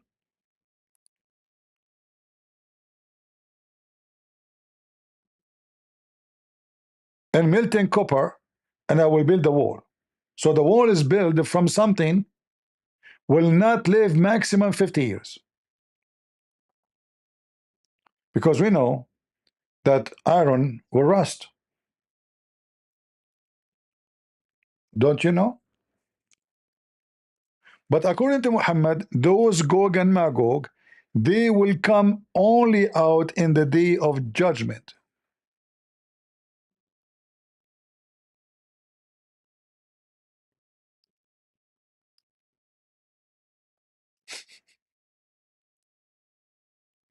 Are you with me? Oh boy. Prophet Muhammad.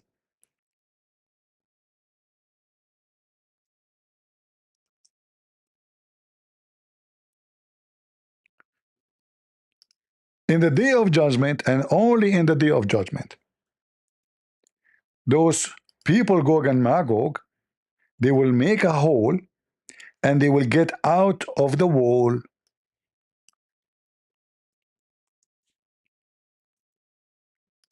Chapter 21, verse number 96. When will happen? When this will happen? In the day of judgment. We just showed you the hadith where Muhammad, he said that he will fight the Turkish is a sign of the day of judgment. If we go actually and type Gog and Magog in the hadith, we will find more false prophecies of Muhammad. So look until now how many false prophecies we mentioned by Muhammad.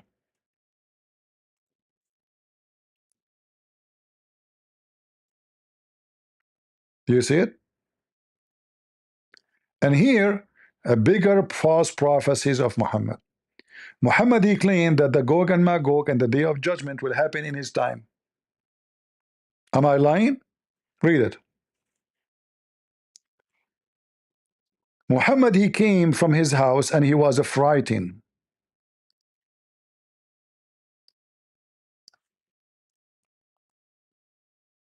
He was what? Frightened.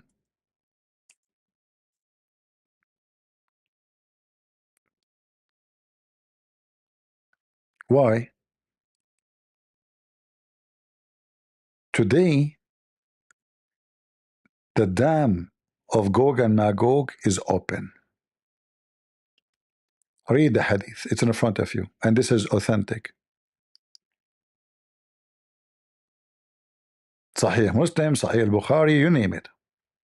2880A. Muhammad, he came from his house and he is terrified. He said there's destruction in the store of Arabia because of the turmoil which is at hand. The barrier of Gog and Magog has opened so much. Do you see it? But we just showed you that Gog and Magog will come out in the day of judgment. So Muhammad again made a false prophecy, threatening and saying, hey Arab, a we for you.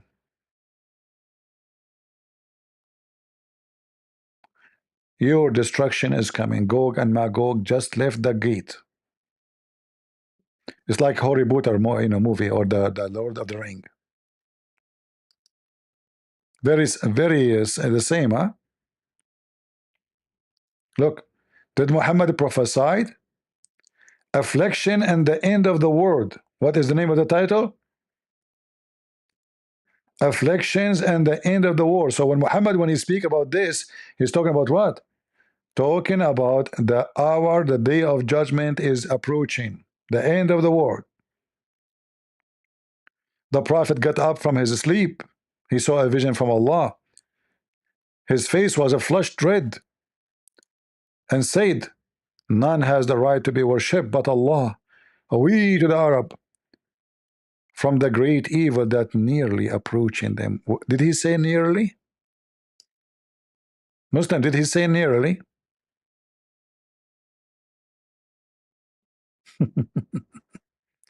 Is Muhammad as a false prophet according to Deuteronomy 18:18 and 18:19 and 21 and 22? Yes. We are 1400 years after, and Gog and Magog are not in the highway, not even close.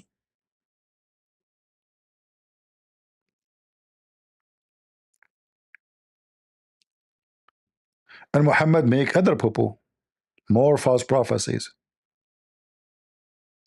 Not only he said, the hour will not come until you fight the Turkish, but Muhammad, he failed to know that the Turkish are going to be Muslims. What Turkish we will fight? What Turkish we will fight before the day of judgment? It's a sign of the day of judgment, right? The signs of the day of judgment. But listen carefully. The poo-poo of Muhammad did not stop here.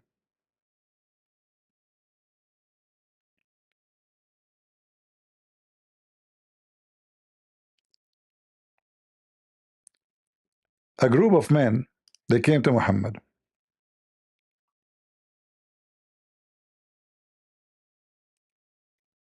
And they have a boy with them. They said to him, Muhammad, when the day of judgment will be?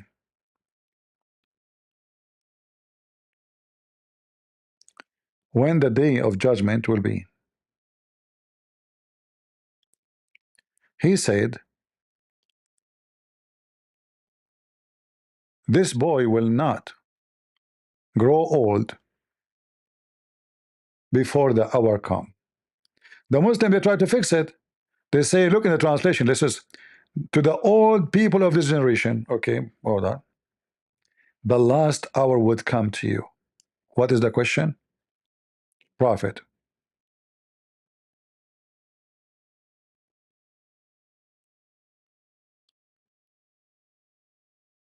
When the day of judgment will be? Read carefully, the approach of the hour. Do you see how they make the hour? In any Muslim, you say to him the hour, right away he will say to you, this is mean, the second you say the hour, mean the day of judgment. Qiyam as-sa'a. Qiyam as-sa'a. I'll show you more. Al-Bukhari.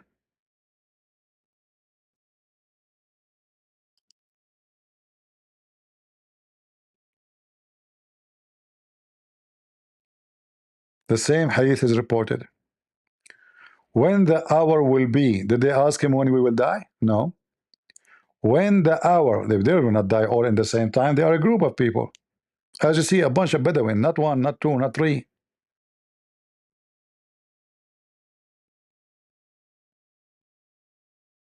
The Muslim, they add between two brackets to fix it. They say the death of those people addressed. False. The Quran says nobody knows when the hour, even Muhammad. He do not know when the hour will come of death. They try to fix it, they add this bracket. It's not in the hadith. Let me show you more. To get them busted, how they lie.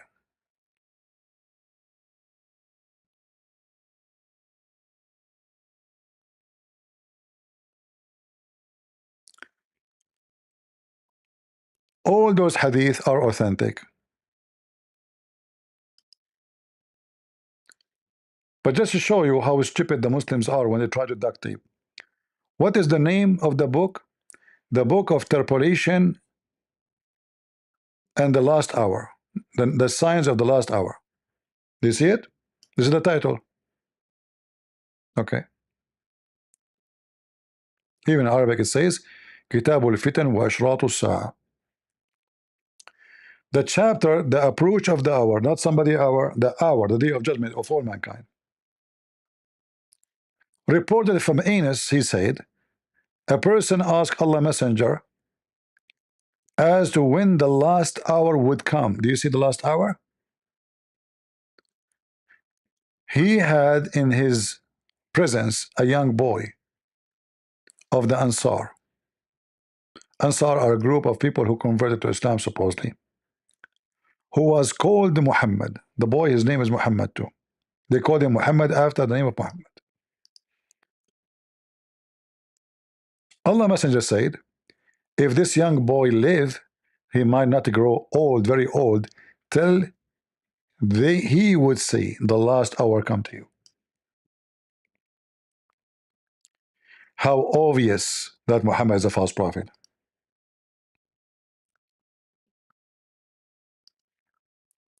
Sahih Muslim, the approach of the hour, the book of interpolation, etc., and the sign of the hour.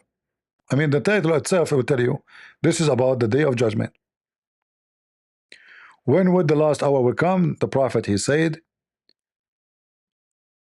he kept it quiet for a while. He thinking what he was saying. They look at the young boy. He look at him in the present and belonged to the tribe of Azad, and he said, this boy, if this boy live, he would not grow very old till the last hour would come to you.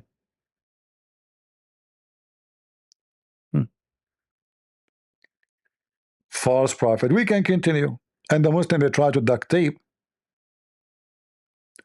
what is written in the front of your eyes.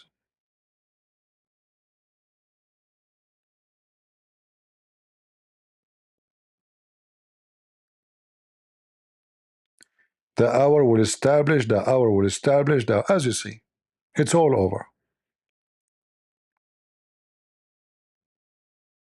But are we done? No. We have tons of reference about Muhammad being false prophet. What about we go to the Quran now? Beside the dam, which nobody can find, beside what his name? Even Yasser Qadhi, he admit that nobody can find this stupid dam, and Muslims are leaving Islam.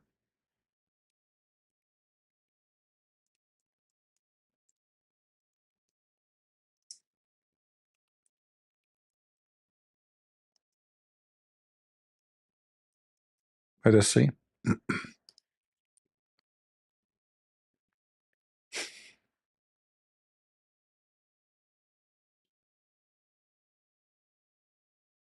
Gog and Magog.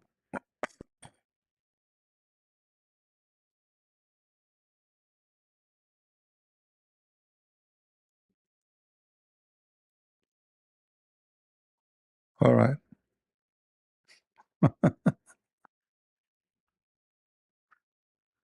Oh boy.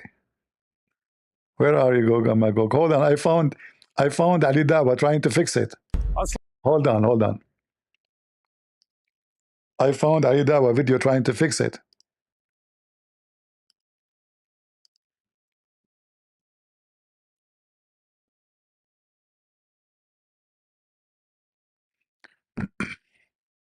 Again to my channel. Yajuj and Majuj. Allah subhanahu wa ta'ala talks about them in the Quran, and they are mentioned specifically in a hadith, brothers and sisters. Now, one thing that a lot of people make a mistake, which I've seen, people of knowledge, is that they try to comprehend and understand who is Ya'juj and Ma'juj? Where are they? How could they stay in a cave for so long and dig, and just when they're about to come out? And obviously there's issues, some say there's issues with that narration, etc. Some parts of it, are not authentic, whatever it may be. I'm not trying to get into that, okay? And then Dhul Qarnayn, and there's so many speculations, etc. And a lot of people come and they're like, some people even get into doubt with this matter. Some individuals even leave Islam, and I'm like, what's the issue here? No way. You guys, the crux of the matter, because there are a lot of people and a lot of individuals who've tried to make people understand this and even push the narrative of these certain ex-Muslims, Guys, those evil people, they're trying to understand this. You are evil if you try to understand it. What is Gog and Magog? You are evil. Some people, can you believe it? They're trying to understand this. How stupid. Go. That, people are leaving Islam because of this, apparently, which I just heard one individual. His reasons were because, he didn't have intimacy with a lot of girls. Okay, I don't think it was. Guys, people are leaving Islam so they can have intimacy. Are you talking about Mimi Hijab and you? You go to the hotel of Mecca and he go to the hotel in London? Huh? And you give her a McDonald's and you F her and then you dump her? So people leave Islam to have intimacy, you idiot. Islam is a religion of sex. Why anyone want to leave Islam because you want to have sex when you can have 4 in the same bed? Continue. By the way, how is the halal cat food is doing? Even cat in Islam's, they need halal cat food. I thought cats, they eat even cockroaches. Cat need halal cat food? Really? Oh, okay. This issue at all, yeah? It was more of his desires. The point is this, that we fall for this, and then what we try to do is, in return, is like, I know, let's try to bring it down to a logical level and try to explain it in a logical way. Now, I've seen many people do this video. Do you see? Hold on. You see the hypocrite coward sons of Muta? When they say to you the Bible, when they say the Trinity is not logical. The second we asked them about the religion, why you have to bring it to logical level? But when it comes to our book, it's not logical. Why you are trying to bring it to logical level? You cannot take the Quran logically. But this is the same guy, he says, if God cannot enter as a creation, because if he enters as a creation, he became dependable. The other Abdul, he says, God, if he have a son, he became intangible. You remember this potato when he come to my channel and I made shish kebab of him and he ran? I asked him, let us debate about your video. He said, no, I want to talk only about the father, son of Muta, this piano. Intangible. They decide who God can be. They decide what God cannot be. They want logic as they wish, and they throw logic when they wish. People who believe in endless penis, they are logical. And now the shish kebab asking you why you want it to be logical. What's wrong with you? The Quran is not logical. It's like, I know, let's try to bring it down to a logical level and try to explain it in a logical way. Now, I've seen many people do these videos. Okay, many people, one of those was Dr. Yasir Qadhi. The thing is now, it's Ramadan. I'm not here to talk about anybody, really? etc. Okay? I don't want to make anything to ruin my fast, my Ramadan, etc. All I'm just saying is, obviously, there's a lot of things I don't agree with Dr. Yasir Qadhi, and there's things I agree with also. So the thing is here, it's just, I don't want to get into the details and the nitty-gritty. The point I'm trying to make is, he also done a video on this matter. The point I'm trying to say, and what I don't understand is this: why do we have to understand everything in the context where, why does it always have to be logical? Why does it have to be something where we're like, oh, explain it to me logically, or, I'm going to start doubting things? This is exactly why Shaitan fell into this.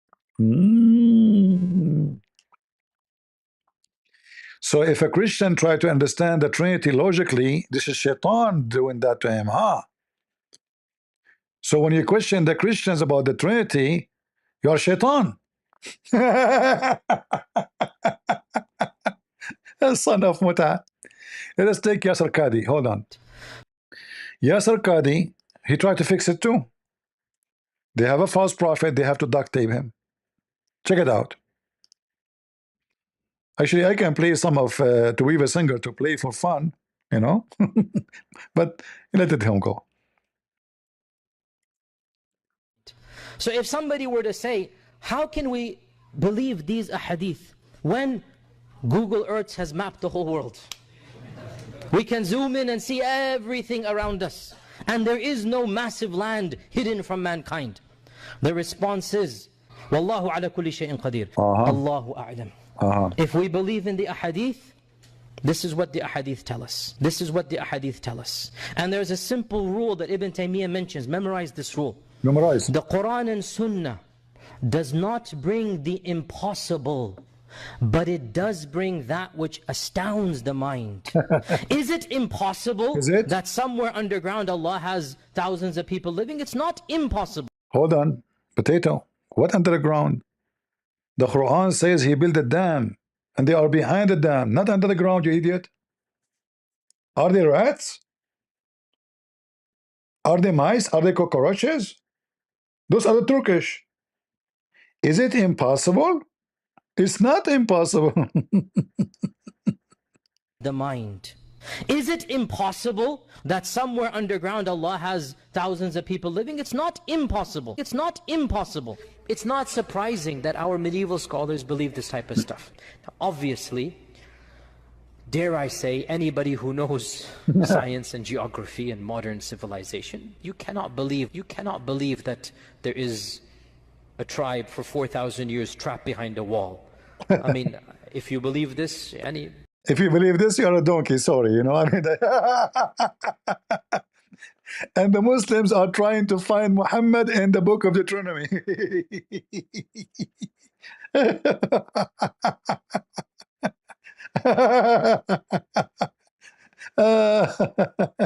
Hold on. Muhammad, he is, you know, he know everything. I mean, what are you talking about? You know, Muhammad, even he discovered how Allah, he did everything. Yes. Yeah. I can show you tons of prophecy of Prophet Muhammad. Unbelievable. Yes, the Roman will be the majority of mankind, and the Turkish will not, the day of judgment will not come enter UK, the Turkish. And Gog and Magog today are going to open a hole and come in your ass. And nothing happened. And then Muhammad, he said, he claimed that Jesus is coming so soon. Really? Yes, brother. Look what he said about Jesus. Another false prophecy, big one.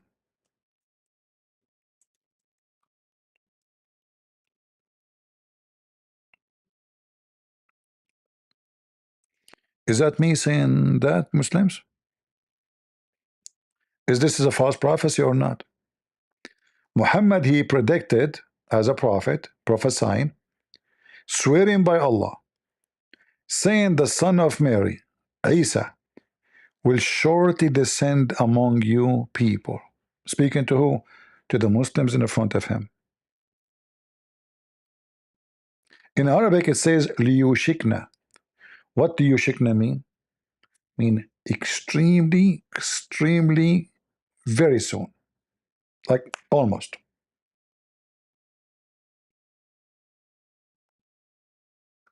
Al-Bukhari 2222 422. Is Muhammad a false prophet? So he claimed that Gog and Magog are coming. He claimed that Jesus is coming right now, soon, very soon. What about a Jassasa story? Hold on. Let us go to a Jassasa. According to Muhammad, the Antichrist who will come in the day of judgment, the people, they saw him in his time. And this is, I will not read for you the Da'if hadith, I will read only the Sahih.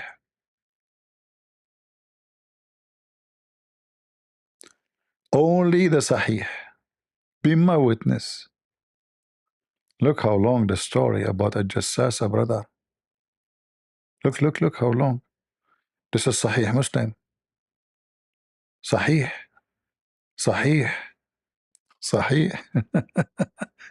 All of this is Sahih. Which one I read for you, Muslims?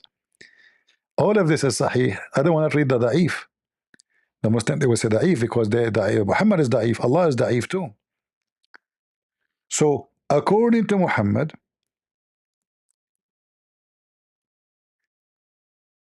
the Antichrist, the false Messiah, appear in the time of Muhammad, which is confirmed again that Muhammad is claiming that the judgment day is going to happen even before he died.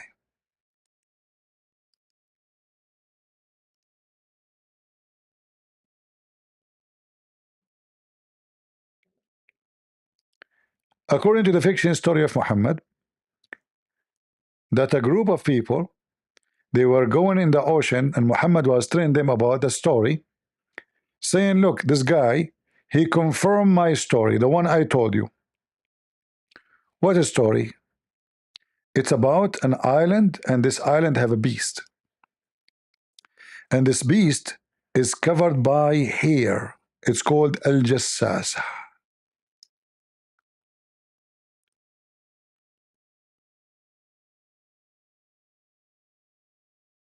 Al-Jassasa.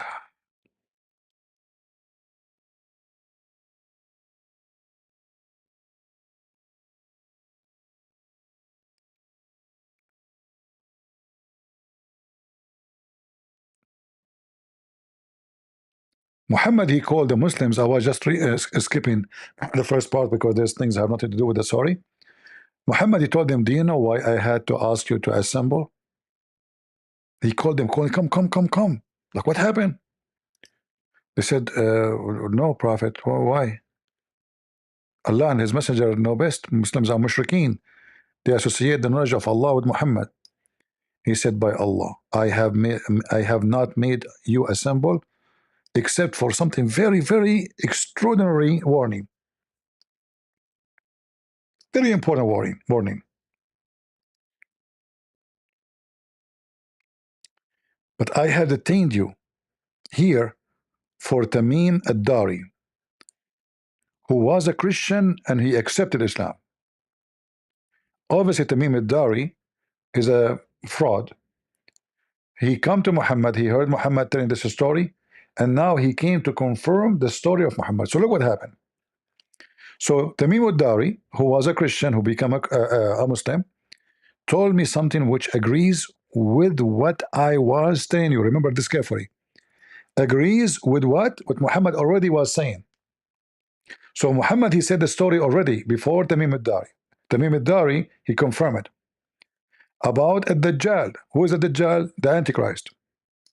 He narrated to me, and he had sailed to a ship, in a ship, along 30 men of Bani Laqm and Bani Judham, and had been tossed by the waves in the ocean for a month.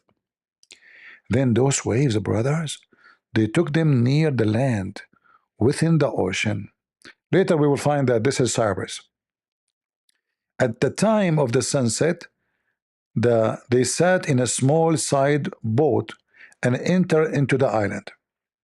There was a beast with long, thick hair, and because of this, they could not even distinguish a face from its ass. Smash Allah. They said, we to you, who you can be. Their opponent says, oh, Yom al-Jassasa. Oh, mean. They said, what is a Jassasa? She said, oh, people, go to this person in the monastery, as he is very eager to know about you. He, the narrator, continues saying, when it named the person for us, we were afraid of it, lest it should be the devil.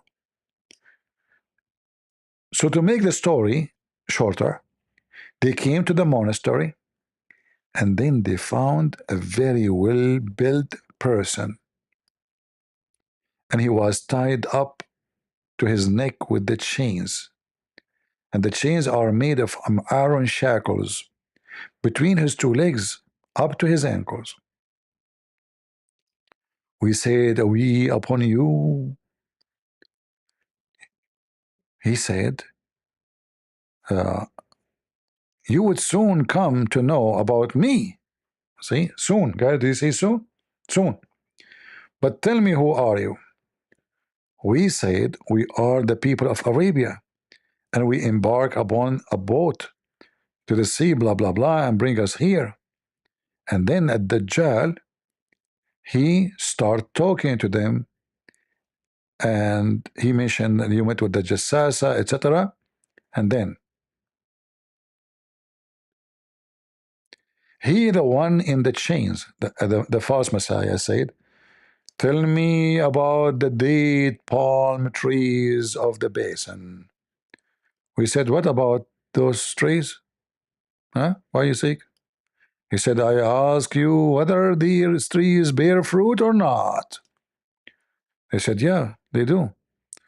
Thereupon he says, I think those would not bear fruit. Oh, not, yeah, soon. He said, inform me about the lake of Tabaraya, which is the lake in the Holy Land. It's in the border between Syria and Israel. We said, which aspect do you want to know about the lake of Tabaraya? He said that there is water in it. They said, yeah, there's abundance of water there. He said, okay. I think it would become soon. Guys, do you see the word soon? Do you see the word soon? Soon dry. Soon. This is in the time of Muhammad, and this is the false Messiah. And remember, the whole story is to confirm to us that the false Messiah is coming very soon. In fact, they met him, he's there. But he's not released yet. He is in the chains. And then he said, inform me about the spring of Zaqar. They said, which aspect about it? The one in the chain, he says, there's a water in it. Does it irrigate the land? We said to him, yes, abundance of water. And its inhabitants of Medina irrigate the land. With the help of it, he said, inform me about the illiterate prophet. Here we go. What has he done? He knew he's there now.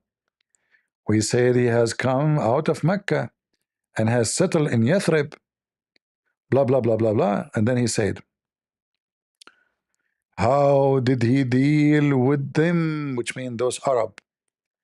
We inform he overcome those neighborhood, and they surrendered to him before him. Therefore he said to us, has it actually happened? We said yes. Thereupon he said, if it is so, that is better for them. The false Messiah, he liked the people to become Muslims. They should be obedient to him. The false Messiah is giving good advice. He said to them, now I'm going to tell you about myself. I am the Dajjal. I would be soon permitted. Guys, do you see the word soon? Hey people, do you see the word soon? Hey Dabul, do you see the word soon? You're a prophet. In Deuteronomy 18, it says if he's spoken false prophecies, he must die and get killed. Soon. Soon what? Soon he will come out. Who? The Dajjal. By the way, who is the one who's talking? Muhammad is saying the story, confirming the story he said to them before. Remember, soon I will be permitted to get out, and I shall get out and travel to the land. And I will not spare any town where I would not stay for 40 nights, except Mecca and Medina, because Las Vegas is full.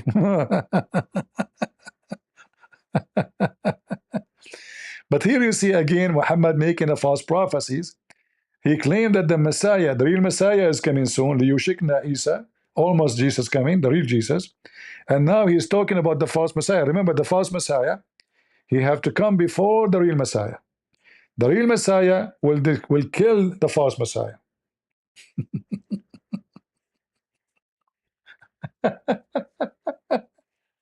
Soon I will be. Are we done? I can keep going giving you false prophets about Muhammad forever. What about Muhammad?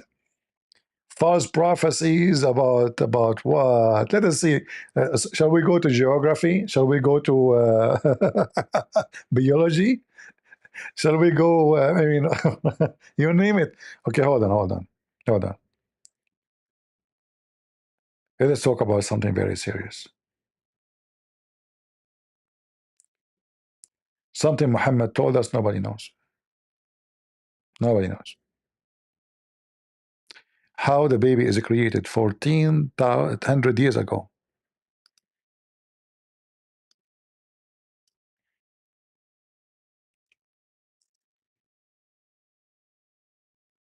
Huh? 1400 years ago. I need help of Zakir Naik. Hold on.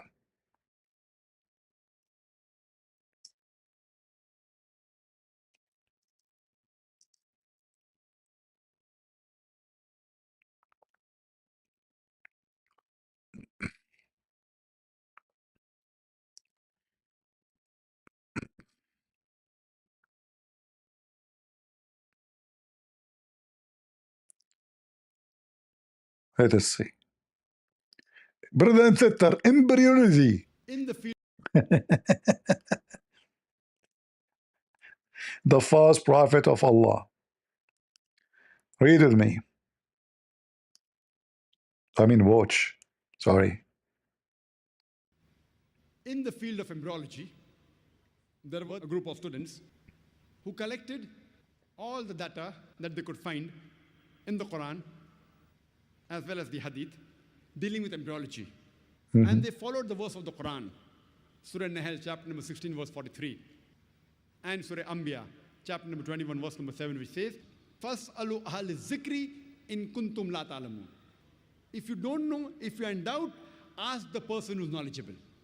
So these Arab students, they collected the verses of the Quran and the Hadith dealing with embryology and translated it into English and presented it to Professor Keith Moore. That was about 30 years back, in the late 70s. And Professor Keith Moore at that time was one of the highest authorities in the field of embryology. And he was the head of the Department of Anatomy in the University of Toronto in Canada.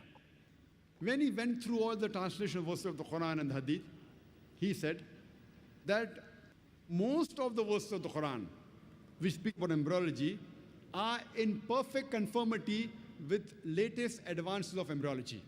But there are a couple of verses which I cannot say that they are right. Neither. What? What? There's a couple of verses I cannot say they are right.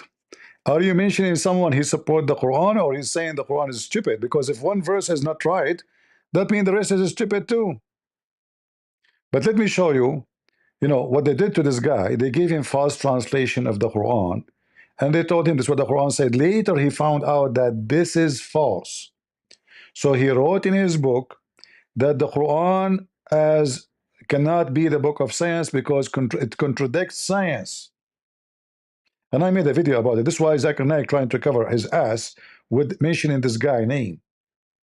So they invited him to Saudi Arabia. They gave him bigger check. They gave him false translation. The guy he read, he said, look fine for me. It looked like a science, doesn't look bad, But then later, he discovered that this translation is false. Let us go to the Quran and see how Muhammad speak of biology. Remember, this is a prophecy too.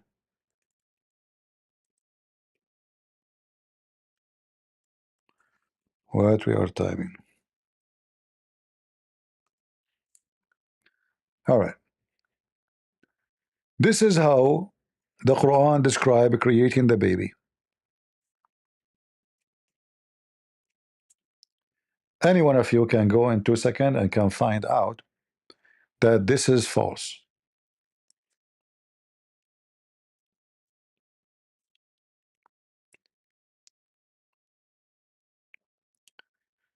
Is it true, according to science, that the semen become a dead blood? According to science, semen is not dead blood. Semen is a complex fluid containing sperm cells and fluids from various glands, including the seminal vesicles and the prostate gland. The presence of blood in semen.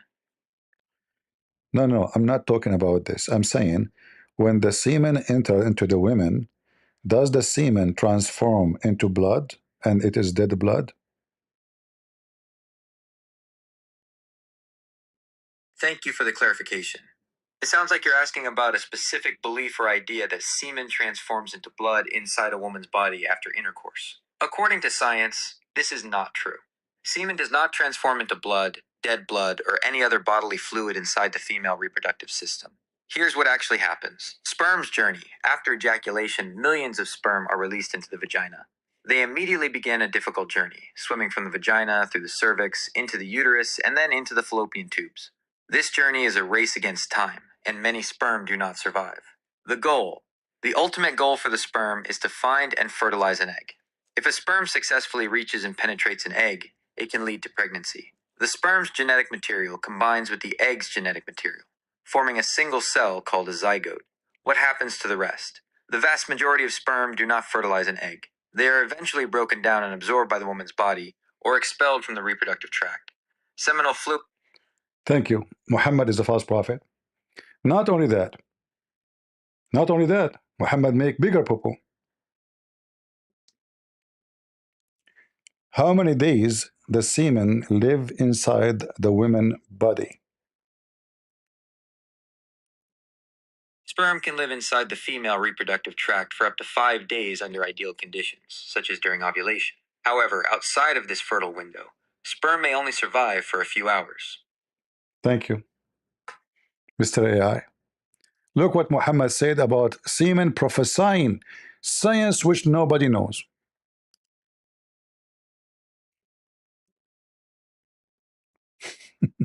Remember, Muhammad is a prophet. Anything he say according to the Quran, according to Muslim, is from Allah. Muhammad is not a doctor. He did not even go to school. So when Muhammad he say this, it's from Allah. All right. So look what Muhammad he speak about how the baby is created. All those hadith are authentic. All those hadith are authentic. According to Muhammad, the woman she collect inside her semen. She keep collecting. She like you have to keep having sex with the women. All right. And then after 45 nights, the semen inside her, all the semen together, will become a clot of blood. Hey, Muslims, are we making things up? Read. When the drop of semen remain in the womb for 40 or 45 nights, Muhammad, the false prophet, he prophesied that the semen can live inside the women 45 nights. I have a friend, his name is Dr. Muhammad, he said that semen can live inside the women for 45 nights. Is that true? Sperm can survive in the female reproductive tract for up to 5 days, not 45 nights. The environment inside the woman's body, particularly the cervical mucus during ovulation, is what allows sperm to survive for this extended period. So why he is saying the semen can live up to 45 nights? Do you think he is a fake doctor? It's impossible for me to know the specific reasons behind your friend's statement. There could be a misunderstanding, or perhaps the information he's referencing is incorrect. It's also possible he was not speaking literally. No. He explained to me. He said this is literally. He is my closer friend. You know, I'm an Arab and he is an Arab like me. He's a cousin actually. He told me that the semen live inside the women for 45 nights and the women collect semen inside her and then the semen become a blood. Obviously, he is a very good doctor. What do you think? The claims that a woman's body collects semen and that it then becomes blood are not scientifically accurate. The biological processes of human reproduction do not involve these steps. Semen contains sperm, which can survive in the female reproductive tract for a limited time, up to 5 days, but it does not accumulate or transform into blood. Blood is a distinct bodily fluid with its own functions and components, and it is not created from semen. It's always best to rely on information from established medical and scientific sources when it comes to human biology and health. So I think based on what you are saying to me, maybe Dr. Muhammad, he have a fake degree and he is a false doctor. He is giving me false information. I can't say whether your friend, Dr. Muhammad, has a fake degree or is a false doctor. However, the specific claims you've shared about semen living for 45 nights and turning into blood are not supported by medical science. It's important to rely on accurate, medically backed information when it comes to health topics.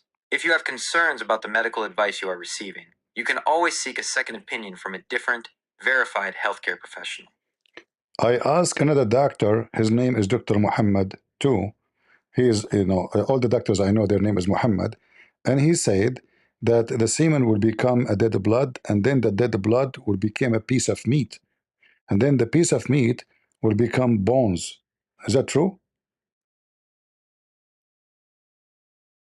The statements you've been told about semen turning into dead blood and then into a piece of meat and bones are not true from a biological standpoint. Here's a breakdown of the actual processes. Semen and blood.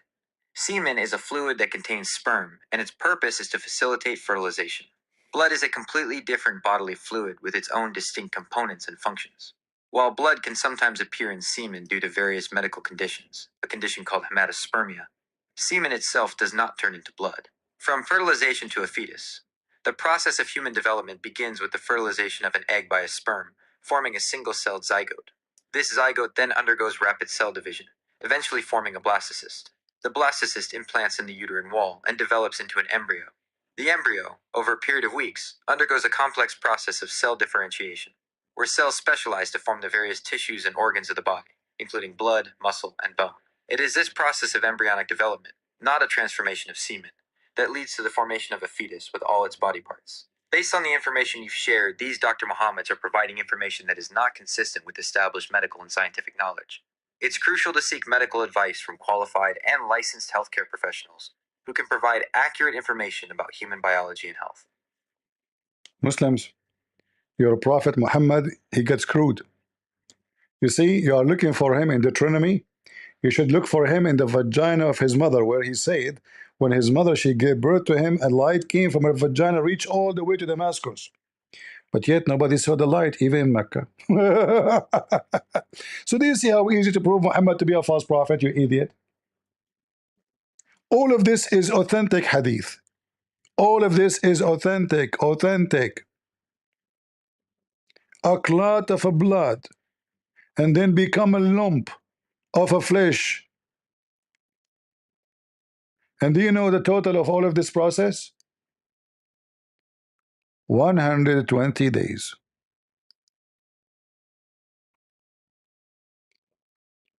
Do you see it?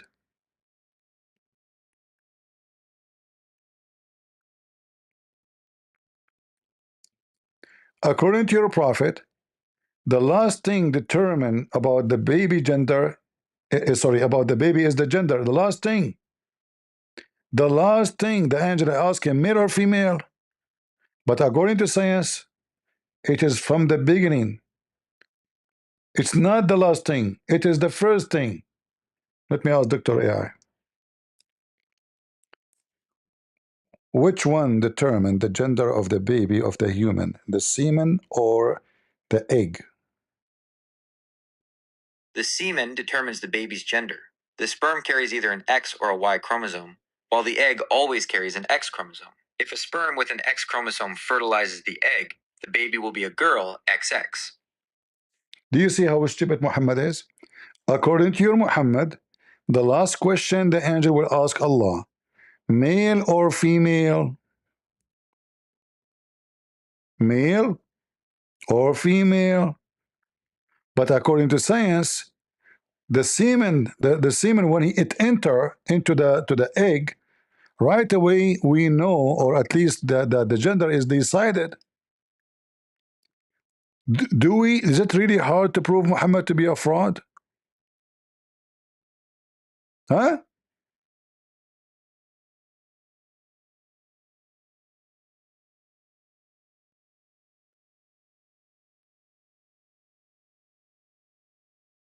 40 days. And all of those, as you see, it's very authentic. The last question is it male or female? Allah. Oh, Allah. Allah, is it male or female? Allah.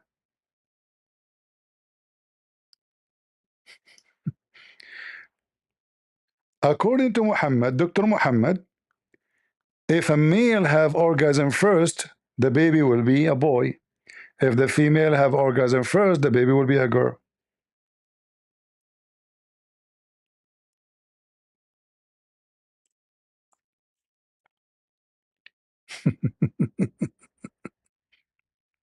Read it. If the man orgasm, if the male discharge first, the baby will be like the father.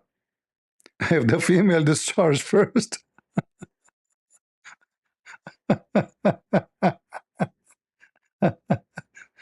and again, who is the one who got Muhammad busted? The Jews.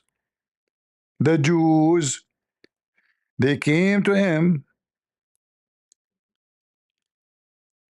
and they said to him, there's a 3 question, nobody knows the answer for them except a prophet of Allah. All right?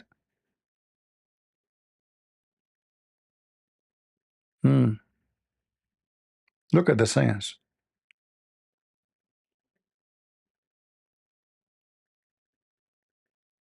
Look at the science, brother.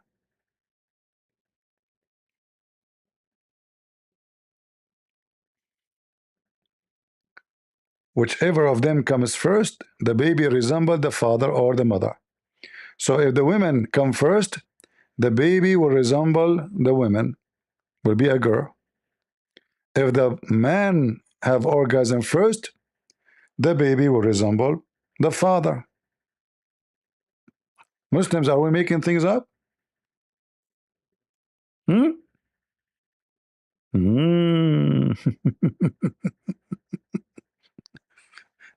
And according to Muhammad, the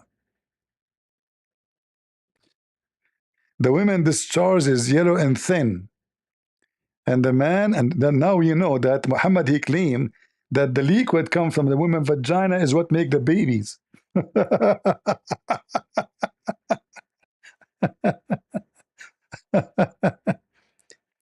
The wife of Muhammad, he said to her, to Muhammad, said, do even women have this charge? Which means Muhammad never was able to make his wife have orgasm. Otherwise, why his wife, she is surprised? Because the women, obviously the woman, she came to Muhammad is a whore. She said to him yesterday, I was touching myself and I have orgasm. Shall I wash? The wife of Muhammad, she said, do women even have this charge? What?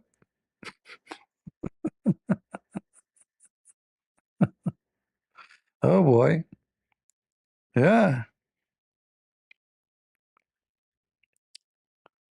Read, Dr. Muhammad, read. All of this is coming from Allah.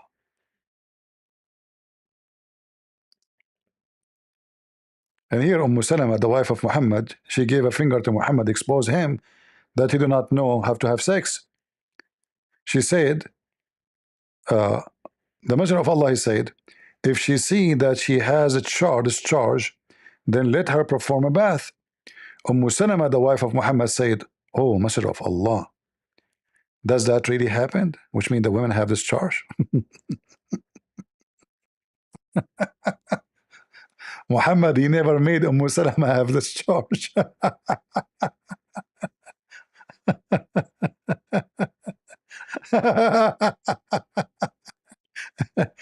Guys, I decided to open a clinic.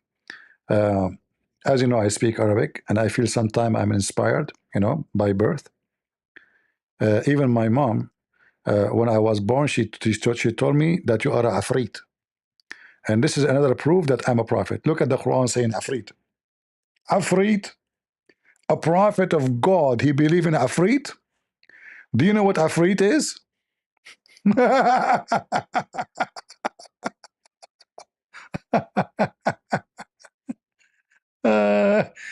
Muhammad, you are a prophet of Allah. Suleiman, he have a flying carpet, a ring, and he have Afrit. How the Afrit look like, Prophet of Allah? Can you please give us some details? Sure. This is how the Afrit look like. Afrit. He's a prophet of God. And this Afrit, he's in charge of stealing chairs. He said to Suleiman, I can steal her chair for you before even you move. For sure, Suleiman is a Muslim, so he have to steal. Prophet of God, huh? Muhammad is a prophet of God.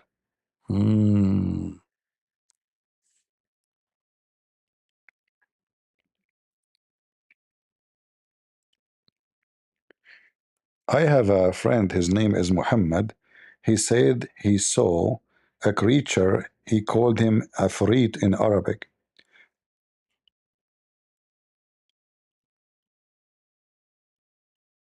Hold on. My phone crashed. My friend Muhammad, he told me that last night he saw a creature, he called him Afrit in Arabic. Do you know what Afrit is? Based on your description, the creature your friend saw is likely a ghoul, or ghoul in Arabic. Ghouls are mythical creatures often associated with cemeteries and consuming human flesh. No, he called him Afrit. Ah, okay. That makes more sense. The creature he's talking about is likely an Ifrit, which can also be spelled as Afrit or Ifrit. In Islamic culture, an Ifrit is a powerful type of jinn, a supernatural being. They are often depicted as malevolent or demonic, associated with the underworld, and sometimes with the spirits of the dead. But is Afrit is something exists and it's true? I'm afraid now. Don't worry, an Ifrit is a mythological creature from Islamic folklore, often described as a powerful and malevolent type of jinn made of fire. They are part of traditional stories and beliefs, not something that physically exists in the real world. So do you think it's fiction? I should not be worried? Ifrits are mythological creatures from Islamic folklore and are not considered to exist in the real world. You should not worry. I'm afraid he will come to me at night and he will do something to me because I'm very naive. There's no need to be afraid. Ifrits are fictional creatures from folklore, not real beings that can harm you. You are safe. Do you think I should tell my mom about the Afrit? Since an Ifrit is a fictional creature, you don't need to worry about it. If you're feeling scared or anxious, however, it's always a good idea to talk to your mom or another trusted adult about how you're feeling. They can help you feel better and remind you that you're safe. But I saw the pictures in the internet of the Afrit. He had big teeth and he looks so scary. The scary images of Ifrits you see online are artists' interpretations for games, movies, and other stories. They are not real. I'm not sure how you can confirm that this is not a true person, because even I saw a video on YouTube, he speak like scary voice, very powerful, and he have big teeth and he have a long hair and he look Asian, by the way. Why you look Asian? The scary videos and images you see are from movies and video games that use the Ifrit as a fictional monster. They are not real. Can you prove that to me, that this is not true?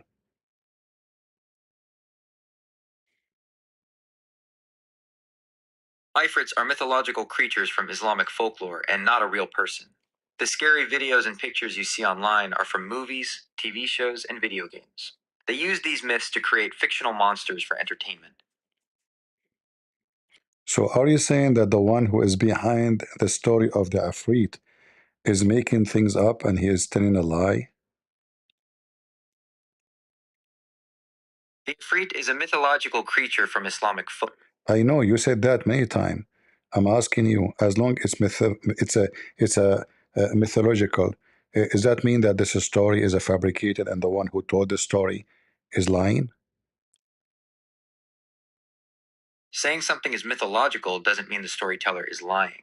It means the story is an old tale or belief, passed down to explain things or teach a lesson, like a fable. But if the creature is not true and does not exist, but he claimed that it exists, that means he's lying. That's not necessarily true. The person who told the story likely believed it to be real, or was passing on a traditional tale. This is how folklore and myths are shared. So if somebody believes in a story which is a lie, he is not telling a lie. But what about the one who created the first story? There is no single person who created the first story of the Ifrit. The concept of the Ifrit is an ancient mythological figure that evolved over time within Islamic folklore. Okay, what is the origin of Mr. Afrit?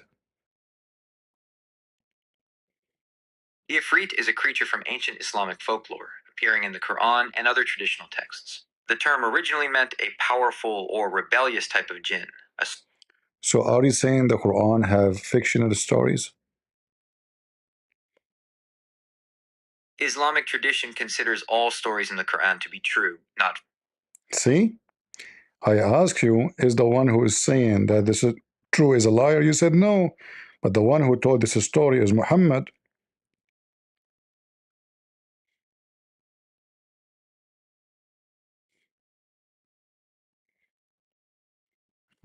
The concept of the Ifrit is a mythological figure from it. I know. You keep repeating the same thing, avoiding to say the answer. That my friend Mr. Muhammad, he created a fictional story, Mr. Afrit, to scare the hell of me because he wanted me to eat my dinner before I go to sleep and brush my teeth. He told me, if you don't brush your teeth, Afrit will come to you. So is he lying or not? Ah, that makes perfect sense. Your friend Muhammad wasn't trying to lie to you. He was using a fun story about the Ifrit to encourage you to do things that are good for you, like eating your dinner and brushing your teeth. It was a creative way to get you to follow good habits. So he's lying to me to make me do good things, correct? He's not exactly lying. He's using a story to encourage you to do something good for your health. But he made me believe that the Afrit is truly exist. And he can even steal chairs. I apologize for any misunderstanding. No, don't worry. I'm talking about him, my friend Muhammad. He made me believe that this guy is exist, Afrit, and he told me even he will steal your chair. Your friend Muhammad was just telling a story to get you to do something good for your health. The Ifrit is a mythical creature, and it isn't going to steal your chair or do anything else to you. So how you explain that I have a chair is missing in my home now? A missing chair is usually due to someone moving it. Exactly. It must be the Afrit.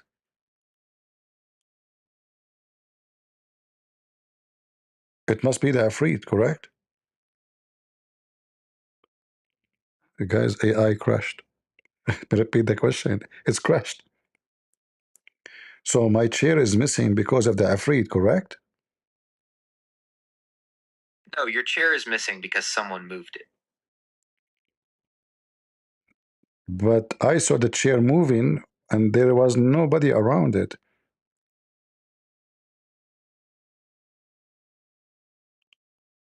There's usually a logical explanation for things like that, such as vibrations from a nearby appliance or a slightly sloped floor. If you're concerned, you could try placing a small ball on the floor to see if it rolls. Why you are talking dirty? The chair vibrating? Are you saying he is masturbating or something? I am not talking dirty. I am suggesting that a chair might move due to vibrations from an appliance or a slight slope in the floor. Okay, let's go back to the Afrit, because I like this topic and I'm still scared. You did not convince me. So Mr. Afrit, who appeared in the Quran, he told Suleiman he will steal a chair.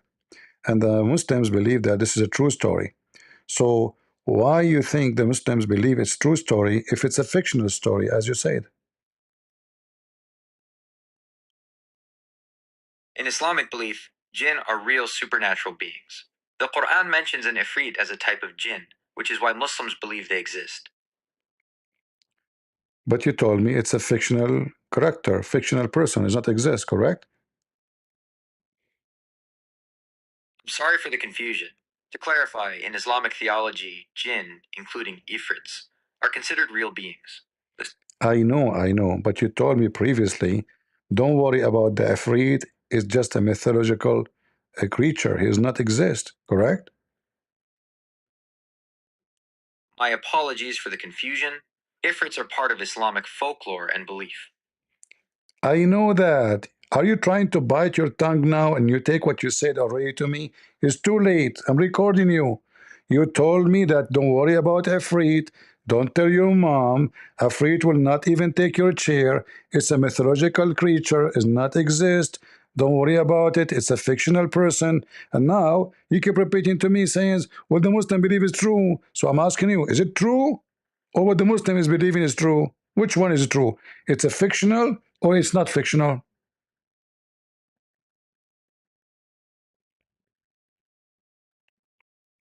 It's crashed.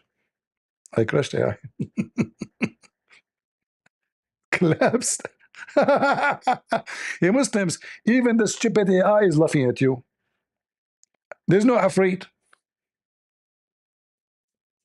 This is a prophet of God. Afraid who steal chairs? And not only that, Prophet Muhammad, he told us an amazing story about a guy, his name is Solomon. He died standing for a year, and nobody noticed that he is dead. True story.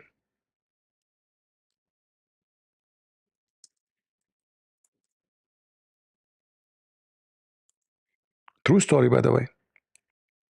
Yep. Nobody noticed that he is dead until, the termite, they ate his stick.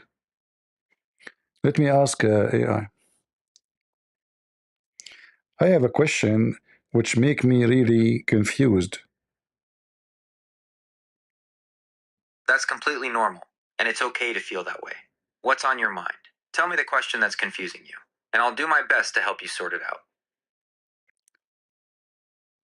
My grandmother told me that my grandfather, when he died standing, and he was standing for a year holding his staff, his stick.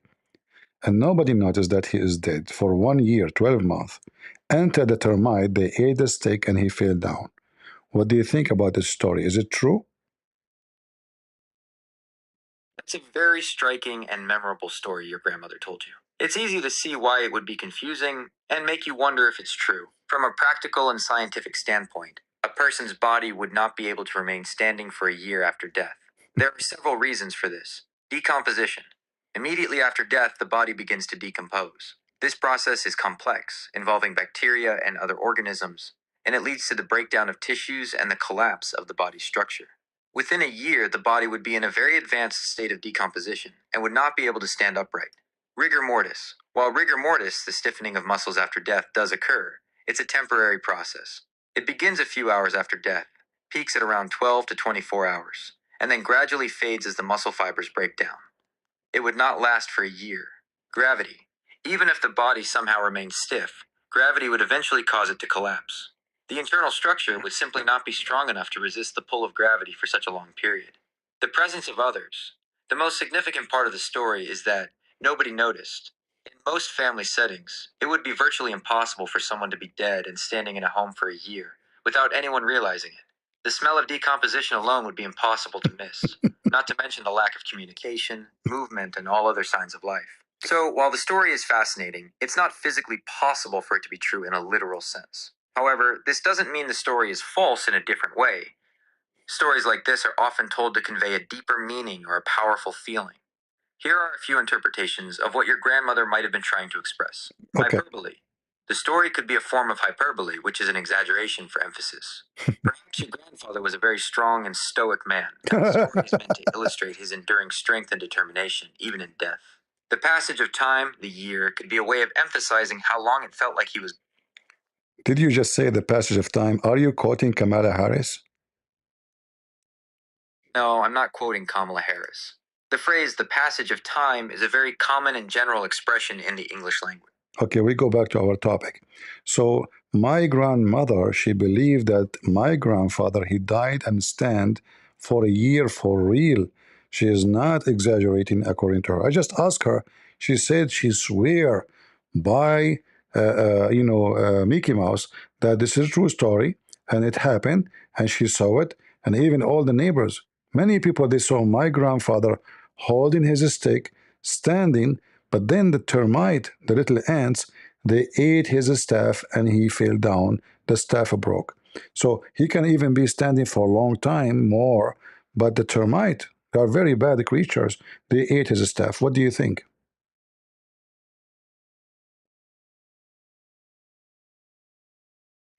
What happened? This AI collapsed again. Okay. I have my friend Muhammad, which I told you about. That's great. What about your friend Muhammad? Are you looking for information about the name Muhammad or something else? He told me that his grandfather, he died standing for a year, and his wife, his children's, and even he is working ahead of a government department. Nobody noticed. People, they go to his office, nobody noticed that he is dead for a year. But he was standing holding his staff. And then some termite, one of them, her name is Lulu, she invited the other termite, and they start eating his staff. And she swear, or Muhammad, he swear, that this is a true story. What do you think?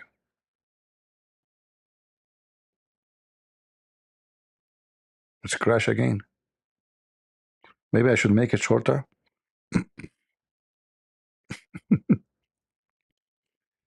Okay, Muhammad told me that his grandfather, he died standing for a year, and there's a little termite, her name is Lulu.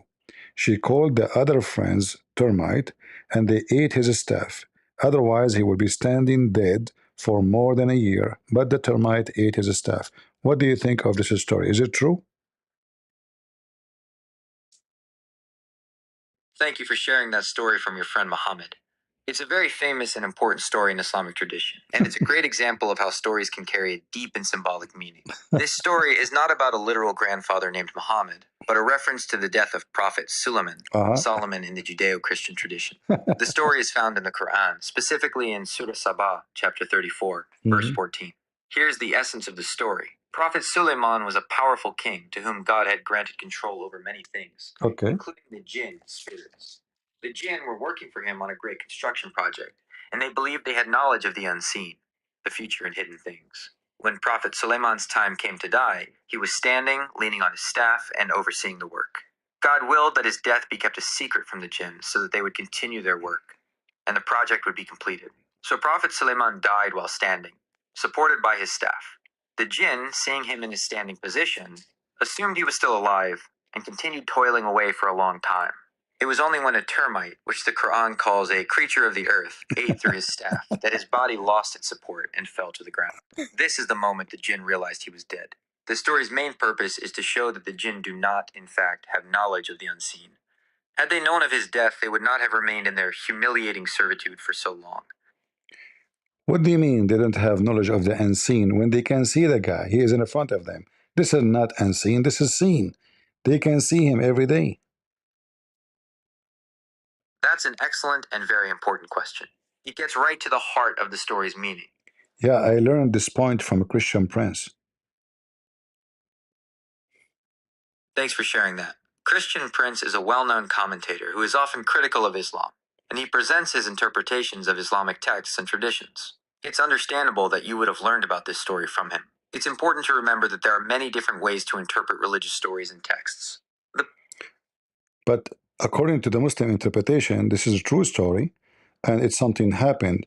Remember, you told me just 10 minutes ago that this is a fictional story, and there's no way a person can die standing, and his weight, and he will be composed, and he will collapse, and etc. But is it true story or fake stories?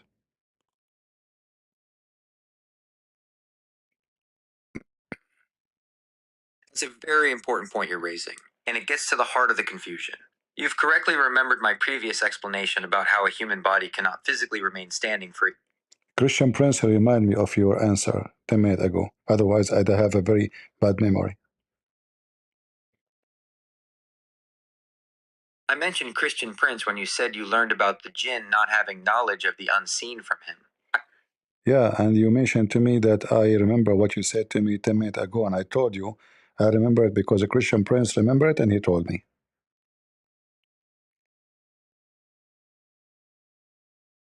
I'm glad to hear that.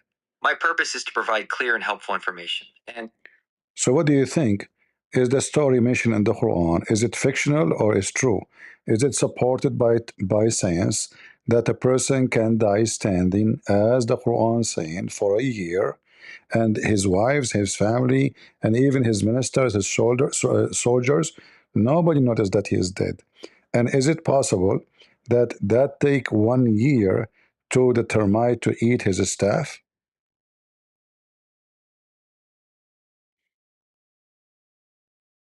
the story of Prophet Suleiman's death, as described in the Quran, is considered a true account of a miracle, not a work of fiction. However, it's not supported by science in a literal sense. The story's truth versus science, from a First of all, how this is a miracle if the guy died and he did not fail according to the Quran because he's holding his staff, not because Allah made it appear. That's an excellent question, and it gets to a deeper point about the miracle itself. The Quranic account doesn't say that Suleiman's dead body was actively holding the staff in the way a living person would.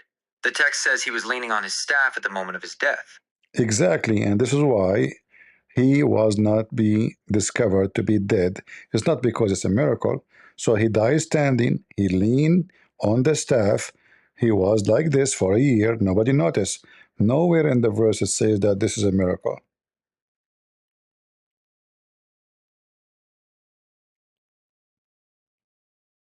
That's a very sharp observation.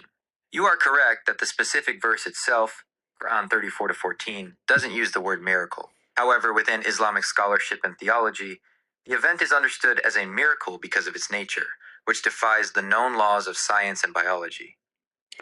But don't you think it's crazy to say such a thing? Because if Allah wants to finish the project, he can delay the death of Suleiman and there's no need for this drama.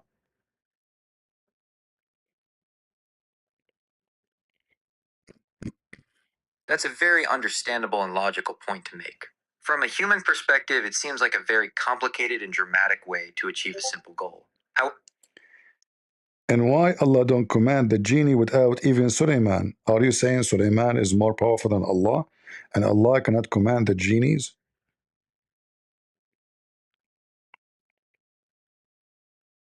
That's a fundamental question in theology, and it gets to the heart of the relationship between God and his prophets. Do you think the genies of Suleiman, they are the one who built the White House in Washington, D.C.?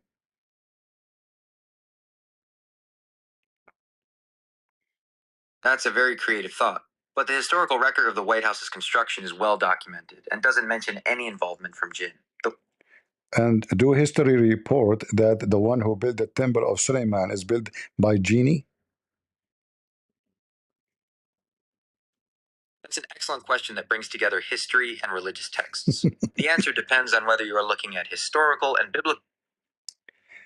I'm talking about evidence. If there's any evidence that genie they built the Temple of Suleiman, yes or no? In short, nope, there is no historical or archaeological evidence that jinn built the Temple of Solomon. The belief that jinn were involved is found in religious texts, specifically within the Quran and Islamic tradition. No. So if there is something cannot be proven by history, it must be fictional, correct?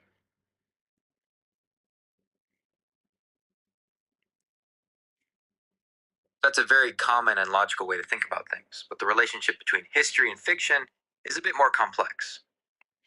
Anything I give you, you tell me it's complex. You know what? You are very complex, but you are very naive at the same time. Because either genie are scientifically are exist, or they are fictionals. Or they exist, or they are fictionals.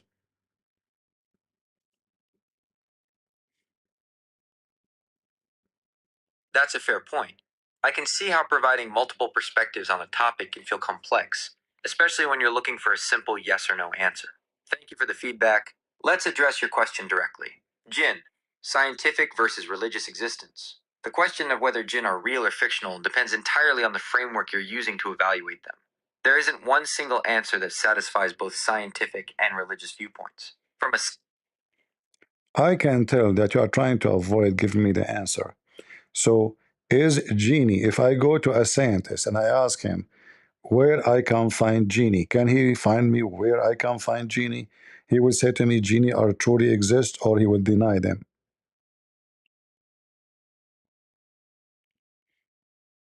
That's a very direct question, and I will give you a direct answer based on the scenario you've presented. If you were to go to a scientist and ask them where you could find a genie jinn, they would tell you that they do not exist. A scientist would say this because the existence of jinn has never been proven by the scientific method. There is no empirical evidence, no physical record, no observation, and no way to test for their existence. The